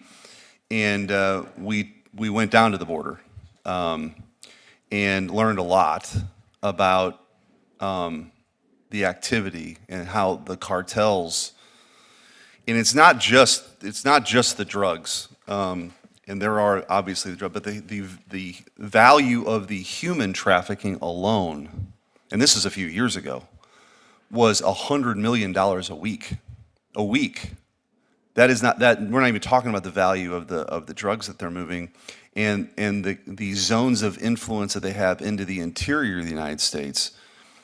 This is a serious crisis, and obviously it's killing you know, too many of our young men and women in this country and communities all across the country. And you know, it gets overused now, but every state truly is a border state when it comes to this. And sort of in that vein about the cartels, I do want to ask you, Doctor, in your view, is Mexico doing enough from a law enforcement perspective as it relates to the cartels? I think both countries need to do more. No, yeah, Mexico. I'm asking about Mexico. There's a lot we need to do, but I won't ask specifically. I mean, part of the reason you're here is to speak to that relationship between the U.S. and Mexico, but from your view, are they doing enough? I think there's definitely more that can be done by Mexico. And what would that be? I think he's working closer with U.S. counterparts. I think he's also having this diagnosis of this connection between these criminal markets, firearms trafficking, drug trafficking, to really benefit communities on both sides of the border. Do you feel like, and there's been testimony, this isn't just, you know, in some high-profile cases, including in the El Chapo case, there's been testimony from witnesses who were once members of the cartels that there is pretty widespread corruption at high levels of the Mexican government that are preventing them from actually doing what they should do to crack down on the cartels. Do you share those concerns?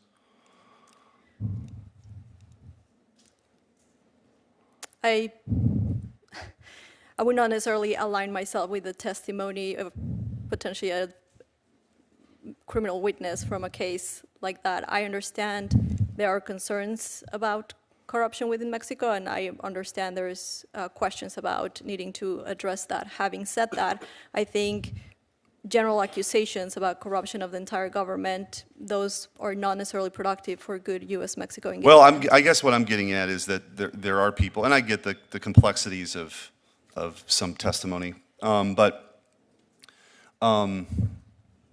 it's not just a one-off example. And I think the concern I have is that there's just very little being spent, quite honestly, on law enforcement writ large in Mexico, and I just don't know that this has been given the attention over the last at least 4 years that it should, and hopefully that dynamic is changing. I do think the cooperation between the U.S. and Mexico is really important on this. There's no doubt about that.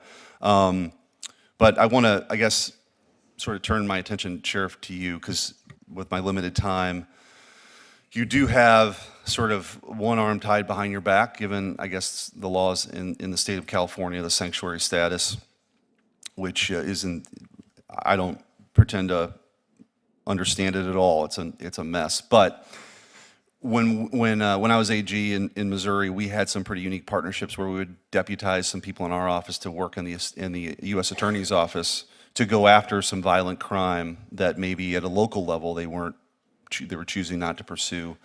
Is that kind of where if you're sort of got your arm tied behind your back, maybe that's a way forward? Is you actually have to have more federal agents working with the U.S. attorneys to go after these folks, because at a local level that's harder to do? So there's two parts to that question. Under California law, I'm prohibited from cooperating with ICE in any manner, including housing of individuals within my jails. I cannot hold ICE detainees in my jails. Regarding federal task force or designating task force officers or those who are attorneys to prosecute on behalf of the U.S. Attorney's Office, that is being done in California, but not specific to immigration, specific to the issues of fentanyl directly. Okay. All right. Well, thank you. And again, to the witnesses, thank you for being here today. Thank you. Thank you. Before we move on, I'd like to enter into the record a letter of support from CADCA, the Premier Prevention Association, representing over 7,000 coalition members across the country in strong support of the Halt Fentanyl. CADCA coalitions support millions of high school and middle school students across this nation and have proven effective in reducing youth substance abuse and use. We thank them for their support of Halt Fentanyl. Senator Hirono. Thank you very much, Madam Chair. Thank you for coming and testifying, and of course, my sympathies to Mr. Puerta and Ms. Noring. Obviously, this is a complicated question in the sense that we have disagreements on who is bringing in fentanyl into our country, but we all know that it is creating basically havoc. And I particularly was interested in noting how we can prevent young people from getting access to fentanyl at the same time, and their analogs. At the same time, we need a Justice Department that is stable right now. There is chaos as this administration tries to eliminate anybody who can stand up to them. And in addition, when they want the names of everyone who had anything to do with the January 6th investigations and prosecutions, we are talking about potentially thousands of FBI agents. So you can imagine the chaos that is going on in that department. For Mr. Puerta, I know you mentioned the Dead on Arrival as a documentary that is shown. I mean, what age do you think that the children should be when they are alerted to, for example, not buying anything on the internet? And this goes for Ms. Nodding too, in terms of prevention. What is an age? And then does a documentary like the one you mentioned, does it really impact the young people? If not, what does in terms of education? Dead on Arrival, again, is a 22-minute documentary that we use in junior high schools and high schools across the nation. We just started also with 5th and 6th graders as well. We started that in Lake County, California, where Mr. Filson, who's behind me here, went up there and saw more than 5,000 students. Ms. Hirono, I have a stack of letters from high school students, junior high school students, elementary school students who have seen this documentary that had absolutely no idea of the impending danger and had no idea that buying illicit fentanyl was as easy as ordering a pizza through Snapchat. That's how easy it is. And the danger of this drug is they can die on first use. According to the New England Journal of Medicine, 22 children per week died in the year 2022 between the ages, non-addicted children between the ages of 14 and 18 years of age, mostly driven by illicit fentanyl pills, 22 a week. So easy to obtain on the internet. And that's why there are a number of us on this committee who have raised the issue of very dramatically limiting the Section 230 immunity for the social platforms, because what parents particularly have to go through just to hold these entities accountable, it shouldn't be that way. And so there are a number of us who are on that page. Ms. Doring, I believe you mentioned that there are some schools that do not want to provide this kind of education for fear of something. I mean, could you go over a little bit more why that is? And also for both of you, what can we do at the federal level to really support the kind of prevention efforts that you both, I believe, are engaged in? Thank you, Senator, for that question. I feel that this education needs to be taught as early as elementary school. I believe, just from my own experience back home and studies done back home and surveys done back home with our students, 12-year-olds are the start of where they are beginning with the vapes and the THC vapes. So the earlier we can reach them, definitely the better. Back home, the schools, it's multiple roadblocks. They don't want it in their schools. There's not enough time in the school years. There's a stigma that it could create more kids going out there and being exposed to these. We've seen a decline in the DARE programs for that reason. Short of requiring this kind of education to be available, what can we do at the federal level to promote and to support your efforts? Well, I know that was a big thing with families like mine pushing to get our schools to carry naloxone. And as part of our legalizing marijuana bill, in the year 2025, schools now have to they are required now to provide fentanyl poisoning education. And it's kind of, with the legalization of that, it's kind of hypocritical, to have that education piece tucked into that bill, in my opinion, because now we're saying it's okay to do one drug, but these drugs, stay away from these ones. Most of these nonprofits are all made up of bereaved families that would come together, and because they felt like the government wasn't doing enough, and we felt that we just couldn't sit idly by and watch these children die on a daily basis. So I think one of the things that could really be helpful from the federal government is giving us grants to community organizations like ourselves, because we don't really fall into a certain category where we can get grants to do this. We're self-funded, actually, and it's really difficult to do that, especially when we're traveling across the nation and doing the work that we do. But we don't charge any money for what we do. We charge $0 to go to a school.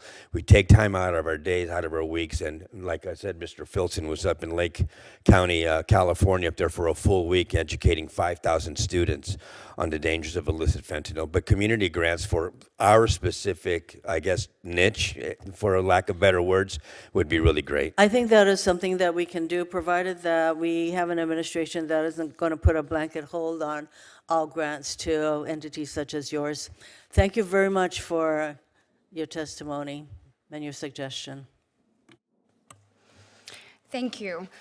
As been discussed here today, in 2024, CBP seized approximately 22,000 pounds of fentanyl at U.S. ports of entry on our southern border and our northern border, as well as coastal and interior ports. That's nearly 1.1 billion lethal doses. That averages out to approximately 3 doses for every person residing in the United States. And perhaps of even greater concern, it's been estimated, as I mentioned earlier, that only 5 to 10% of the fentanyl crossing the border is actually being interdicted. The flow of drugs across our borders is ravaging communities around our country, including in my home state of Alabama. In 2023, an annual report of the Alabama Opioid Overdose and Addiction Council discussed the alarming increase in fentanyl-related overdose deaths and poisonings in Alabama between 2018 and 2022. In 2022, Alabama's SBI seized a total of 8,300 grams of fentanyl, which is equivalent to 8.3 million lethal doses, enough to kill everyone in the state of Alabama, plus 3 million more. In FY 2024, that number was up to 12,400 grams of fentanyl. So let's be clear. These numbers increasing actually represent more devastated families and more deaths. I have sat across from far too many parents in my short time in the United States Senate that are grieving just as you two are. And I just want to say again, thank you for sharing your story. I'm going to have our team clip your testimony, put it together so that we can help begin that PSA. You are changing lives. You're here today not only to see change in law, but to make sure that we save lives and that no one else has to go through what you did. So thank you for sharing your story. And I can promise you with every ounce of me, we're going to do everything possible to elevate it, to ask parents to watch your testimony today, to ask parents to listen to what you are saying so that they do not have to go through the unthinkable that you have. And we are just so grateful for your willingness to be here. What I'd like to know, Sheriff Barnes, you have testified regarding this issue before, but can you tell us from your perspective of a local law enforcement officer why you think the federal government needs a more effective strategy in place than we've seen over the last 4 years at our southern border in particular, and what elements of the strategy should look like, and how Congress can work with the president to actually implement these types of things moving forward? Yes, thank you, Senator. I have testified to this before, and I think if you look just from post 9/11 where we are today, the threat horizon is much broader than it was back 24 years ago, and it's encompassing all these other categorical crimes, cyber, fentanyl, human trafficking. They're all on the same platform. So specific to fentanyl, we have to work laterally and vertically, and that means vertically with our federal partners, our state partners, and our local partners, laterally with all the different efforts being put forth on the trafficking entities that are disparately addressing this issue, but we're not synergizing those efforts very well. I believe that we have a problem with communications. Okay. If we're going to do a great offense, we have to communicate with our federal partners at the border, find out where their efforts are, how we can pivot around those to get the end around from the cartels, and most importantly right now, be aware of probably the maritime issues we'll undoubtedly face going forward because of the closure at the border. They will pivot around on the waterways. Thank you. Dr. Westlake, first I want to thank you for the incredible work that you've done as a medical professional and as an advocate working to protect Americans from the dangers of illicit drugs like fentanyl. In my view, we need to be as bold as possible when it comes to taking steps to protecting American children and families from the scourge of fentanyl. That's one of the reasons I am a co-sponsor of the Halt Fentanyl Act. Given your work on the issue, can you comment on the impact that FRS class scheduling has had on the enforcement landscape over the last several years, and if there are any myths about class scheduling that you would like to dispel? Thanks for the question, Senator Britt. Yeah, so the myths that were there were initially that there would be people that were incarcerated from it, unduly incarcerated. It's already proven through the GA report and since then that people aren't being incarcerated for it for the same reason that people aren't dying from it. Is because it doesn't exist. And that's what it does. This is, I don't envy the job that you have up here on the dais of addressing one of the things you address is the illicit fentanyl scourge. But one thing that's the lowest hanging fruit you can address is just permanently scheduling fentanyl related substances. There's no impact on criminal justice that's negative. It saves people's lives. It's a proven strategy. It's a win. It's bipartisan. 70 votes in the House last session, probably more this session. So I encourage that to happen. Thank you. And thank you all for your time today. I am going to recognize Senator Moody. And also, this is the fastest rise to the top ever. You will be chairing this committee as I go to vote. And it is appropriate because this has been one of my priorities as Attorney General, and I am honored to be here today among all of you. If you are a family member who has lost a loved one or a law enforcement official who has stood by that family and worked with someone who has lost a loved one, will you stand up? I just wanted this hearing to reflect the power of Americans coming together under such tragic loss to get something done. Thank you so much. This was thank you, Katie Britt. This was one of my priorities as Attorney General, but not because I was the Attorney General. It was because I worked alongside so many people who had lost loved ones, law enforcement.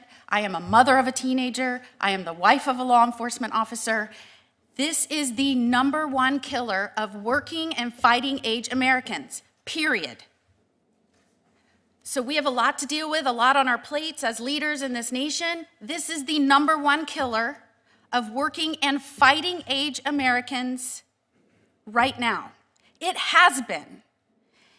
And if I sound upset about the fact that we have not moved faster on this, that is justified. I want to commend Chairman Grassley, who called this hearing. The last 4 years, this committee has not held one hearing on fentanyl.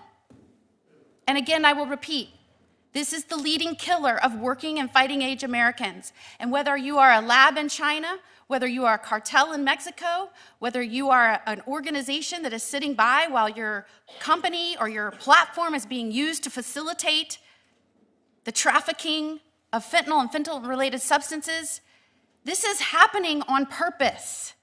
This is intentional. No one can say that it is not, because things can be done. Like, I don't know, start with a hearing to talk about fentanyl. Bring family members that have lost loved ones, law enforcement that is working on the front lines. Thank you for taking the time to be here. I'm glad this is one of my first hearings. So I want to thank Chairman Grassley for doing this, because the last 4 years we should have had a hearing on this in this committee, and we have not. I'm the newest member here. I sit at a kid's table, if you can see. I'm not even attached to the real bench. But we're going to talk about it moving forward. I can assure you that. I just spoke with Joni. She said when she got here, she pledged to be a squealer on budget issues. I'm going to be a squealer on the loss of life, because this weakens us as a nation, weakens us. And I know all of you know that. I also want to thank a great president who has done a lot in the first 2 weeks in office. You know, in the last 4 years, I said repeatedly, as AG, we need to declare the cartels as foreign terrorist organizations. He got that done. I said we need to do that so we can send military to the border to secure it. He got that done. Oh, and by the way, when I pointed out, as Dr. Farfan said, transnational problems require transnational solutions. When I pointed out that the Mexican president at the time said, fentanyl is not our problem. I'm a Mexico first president. Fentanyl is an American problem. Soon thereafter, our commander-in-chief said that Mexico was a great partner. I am so glad that we have a president now that within the first 2 weeks leveraged tariffs, that now Mexico and Canada have both pledged resources and bodies to help shut those borders and stop the flow of fentanyl. That's how you get stuff done. It can happen if you have people committed to it. Transnational problems do require transnational effort, and I'm glad we have a commander-in-chief holding feet to the fire and getting it done. There's been a 350% increase in fentanyl deaths among our teens in the last 3 years, 4 years. I want to just say, as a mother, I could barely hold it together when I was listening to your testimony. I have a teenager right now. I cannot imagine the indescribable, overwhelming, traumatic pain that you have suffered, but I want to thank you for being here, for sharing your stories, most importantly, for sharing your children's stories, so that we could not only honor Daniel and Devin, remember them, but bring meaning to what you have gone through, so that other parents, I want to say, I and you and other parents right now of teenagers, we're about the first generation of parents having to deal with this mess. We're learning as we go. You are on the front lines in this fight, helping us, leading the way, shining the light. We've got your back, but we need you showing us where to go, and I want to thank you for that. I want to start with you, Ms. Noring. What platform did your son obtain counterfeit pill that contained a lethal dose of fentanyl? Snapchat. And I'd like to move to you, Mr. Puerta. What platform did your son find a counterfeit pill that contained a lethal dose of fentanyl? Snapchat. Snapchat has become a vast online drug market. There is no doubt that it facilitates drug sales to vulnerable children. Many who think they're buying Xanax or Percocet or Adderall, when in reality it is a pill that has a lethal dose of fentanyl. 7 out of 10 counterfeit pills now have a lethal dose of fentanyl. Many of these one pills can kill 4 adults. That is what is out there lurking for our children. The National Crime Prevention Council estimates 80% of teen and young adult fentanyl poisoning deaths can be traced to social media. And I know we're talking about Snapchat because that is what brought tragedy upon your lives, but there are other social media platforms where children, vulnerable populations, are obtaining access to drugs. Teens can now get drugs so easily, the cartels think of these social media platforms as their Uber Eats for quick delivery right into the hands of our children. I agree with you, Mr. Puerta and Ms. Noring. The bedroom is where we always thought our children could go upstairs, shut their door, and they would be safe. And that is no longer the case, which presents challenges to parents like we have never seen before. The DEA has warned Congress that cartels are now targeting young Americans through platforms fueling the fentanyl epidemic. Every week, the equivalent of a high school classroom's worth of students dies from fentanyl overdose deaths. This is an incredible statistic. If we saw this with any other product, there would be federal law shutting down these products to make them safe before they could go back on market. And we saw this time and time again in the automobile industry. When we started losing people to faulty automobiles, there was a stop sale order. They had to become safe before they could be sold again. Why can't something similar be applied to social media platforms? Especially when the death toll is so egregious. I mean, you can look at the deaths from some of these automobiles, and that was over years. The Pinto was 89 deaths, or 180 deaths. The Too Fast Toyota was 89 deaths. What did I say? Pinto, 180 deaths. Ford Broncos, 823 deaths. We lose way more than that just in kids overdosing from fentanyl every single year. We have got to get going. We have got to get stuff done. And so I would just say this. This is what happens when you're the junior senator and you're last. If you could tell us, Congress, after we pass the Halt Fentanyl Act, which deals with the changing the chemical compound to get around the laws, right? After that, what is the most important thing we can do to stop the death toll on our children here in the United States? I would say, Senator, passing the Kids Online Safety Act, the Cooper Davis and Devin Noring Act. The social media reform really needs to take the front line. Section 230 reform needs to be done because you cannot continue having these platforms have that kind of power over the parents and be allowed to kill our children, in a sense. Mr. Puerta? Well, there's a lot that we can do. Definitely have to schedule the fentanyl and all of its analogs as illicit fentanyl into the Schedule I drug. I would also say, though, that we have to target the supply chain. We have to strengthen border security. We have to crack down on the chemical supply. We have to destroy the cartel infrastructure. We have to increase intelligence sharing between both countries, support Mexico's security forces, expand sanctions and designations. We have to cut off their finances. TD Bank was just fined $4 billion because they were caught laundering all of this money from the cartels. Why is nothing happening to the American banks here in this country who's laundering the money? There's so much that we can do. I, as a parent, shouldn't have all this information.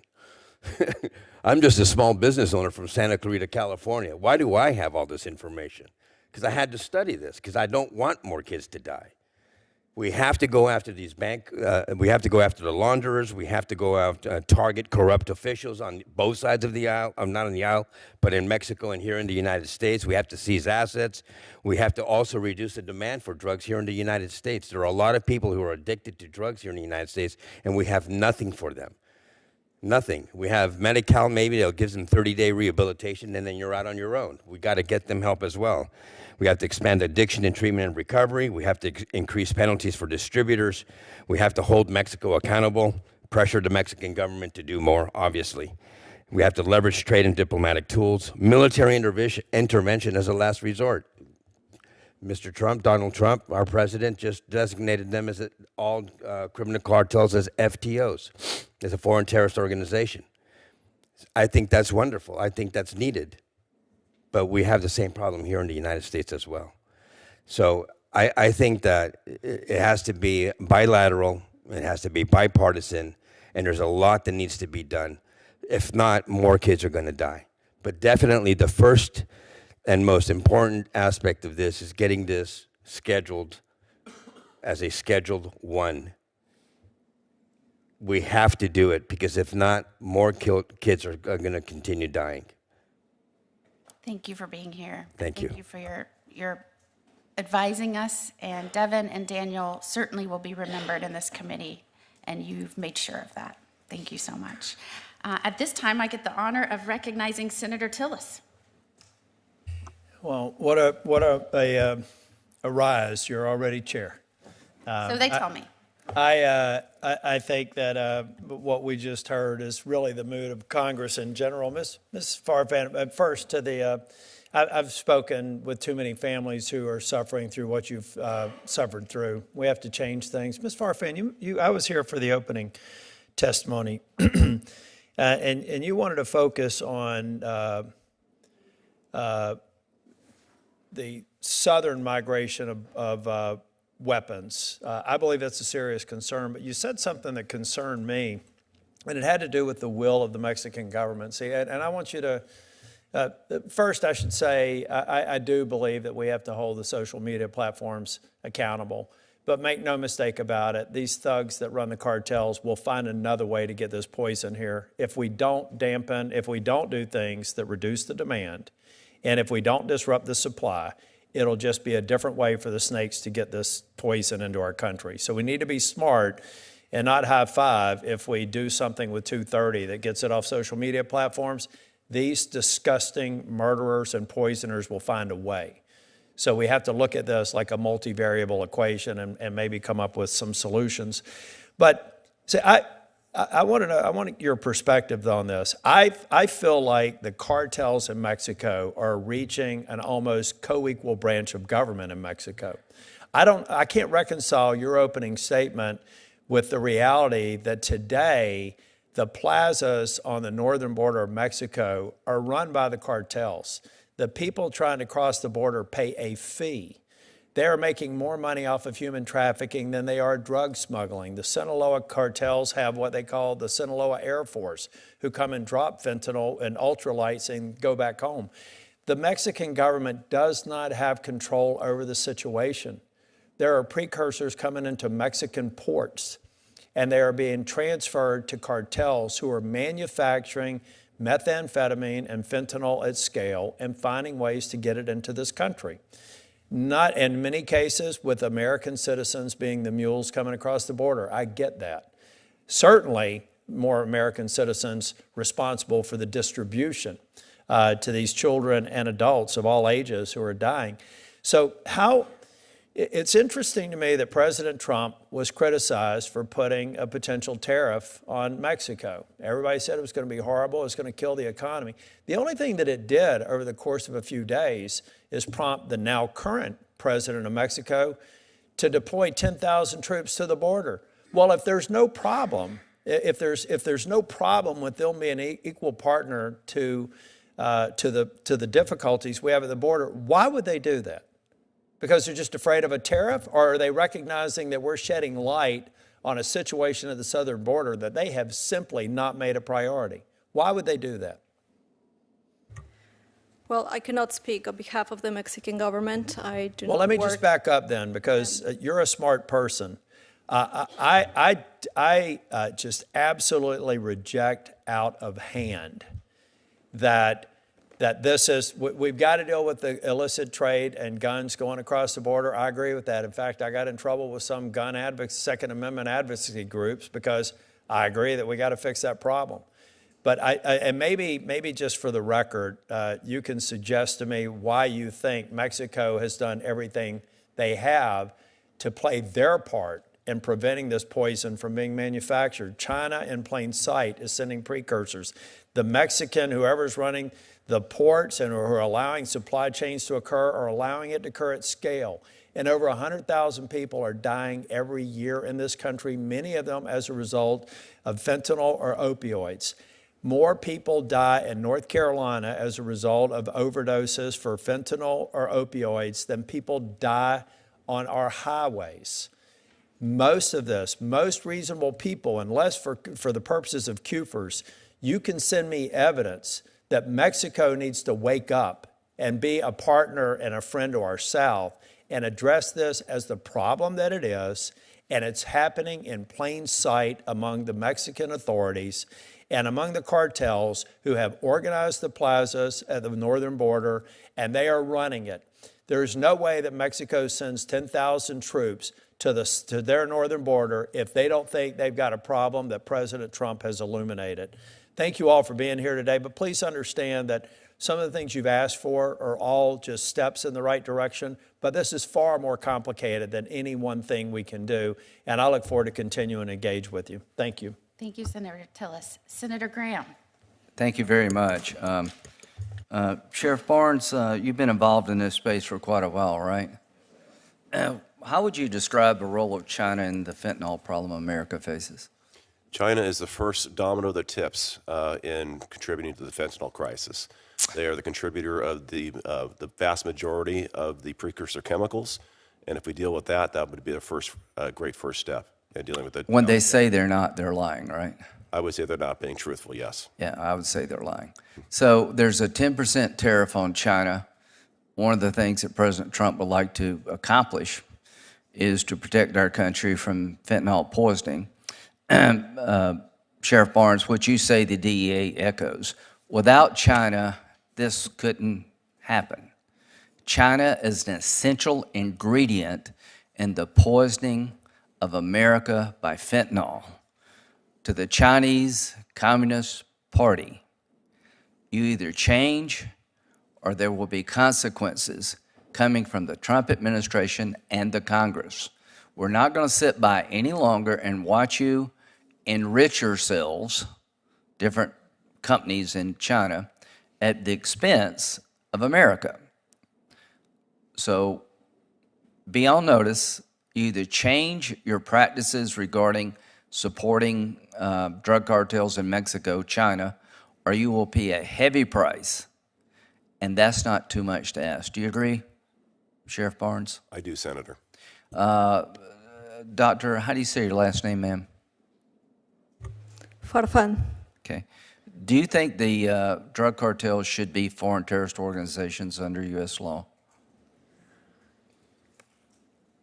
I'm going to comment on the impact that this could have on U.S.-Mexico security. No, I didn't ask that. I just said, do you think they're deserving of the designation?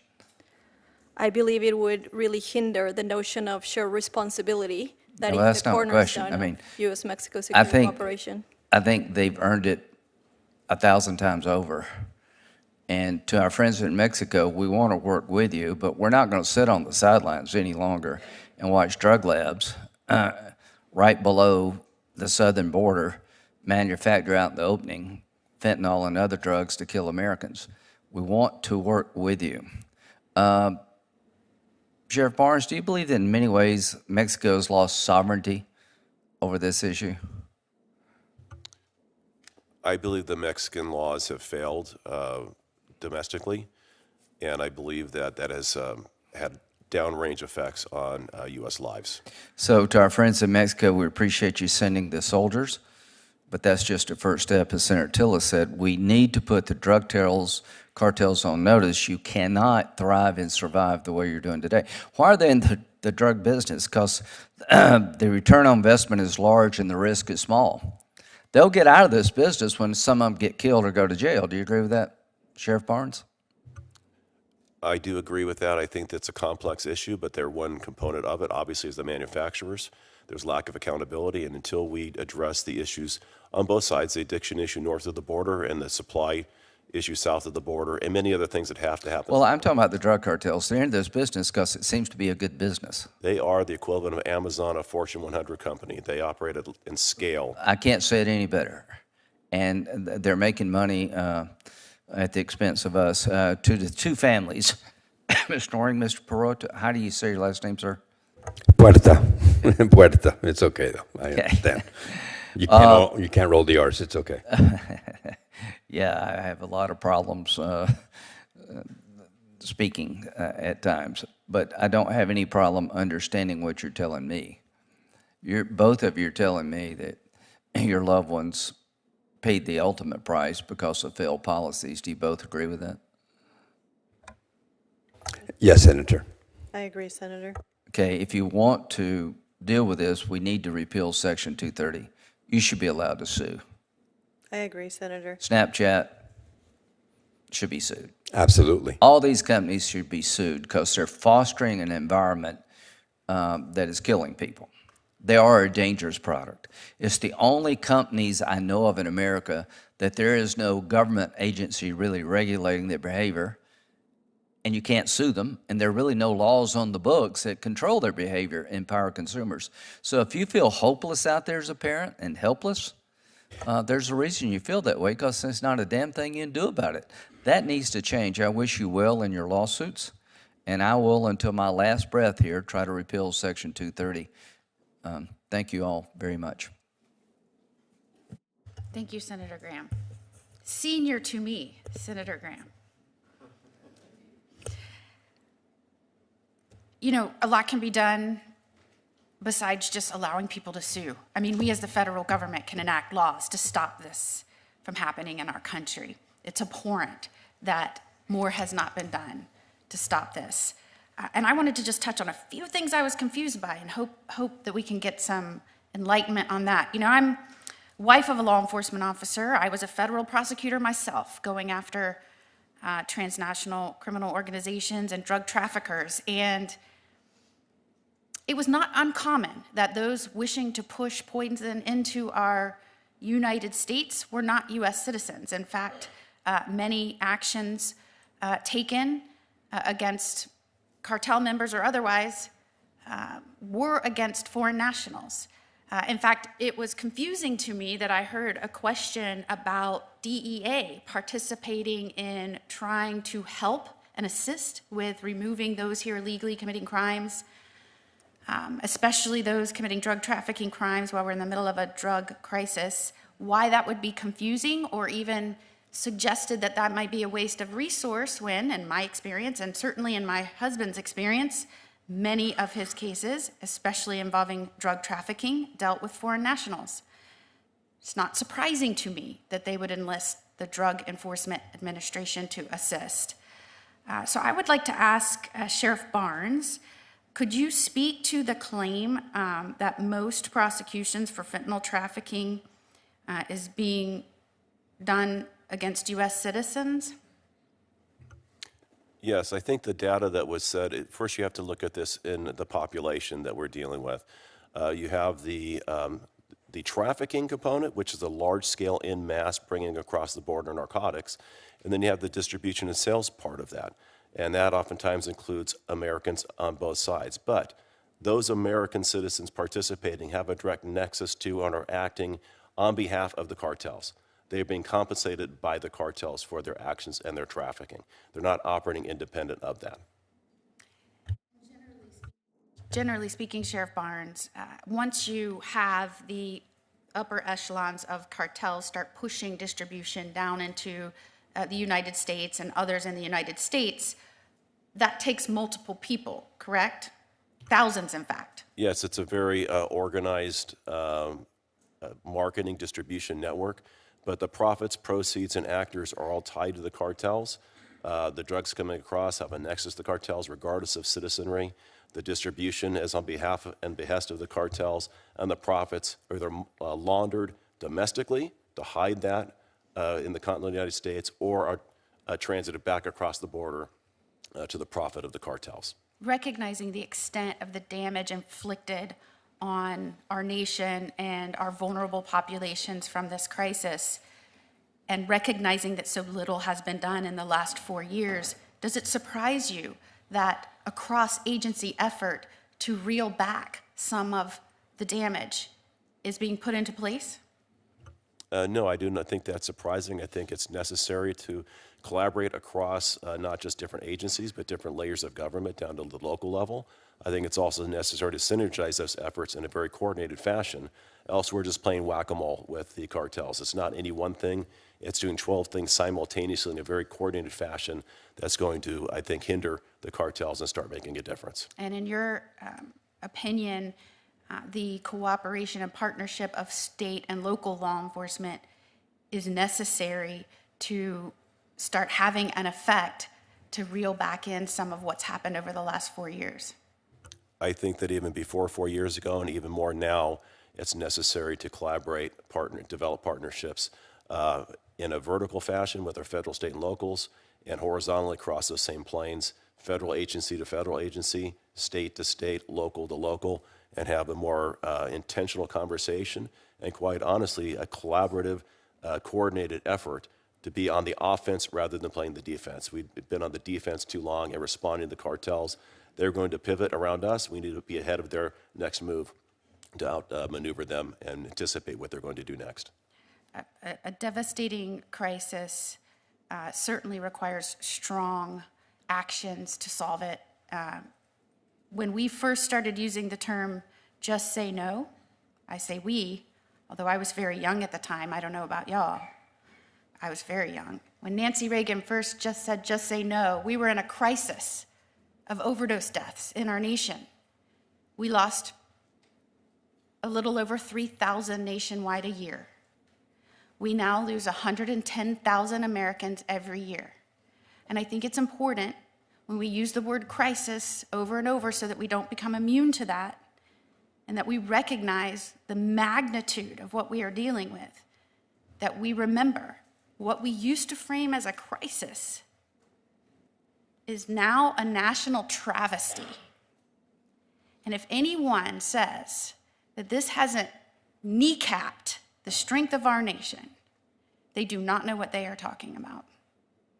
And so I want to thank again Chairman Grassley for calling this hearing. Again, just to put it in perspective, we're in the 119th Congress. This is our first non-nomination hearing in this committee, and it was on fentanyl, the #1 killer of working and fighting age Americans. You were a part of this.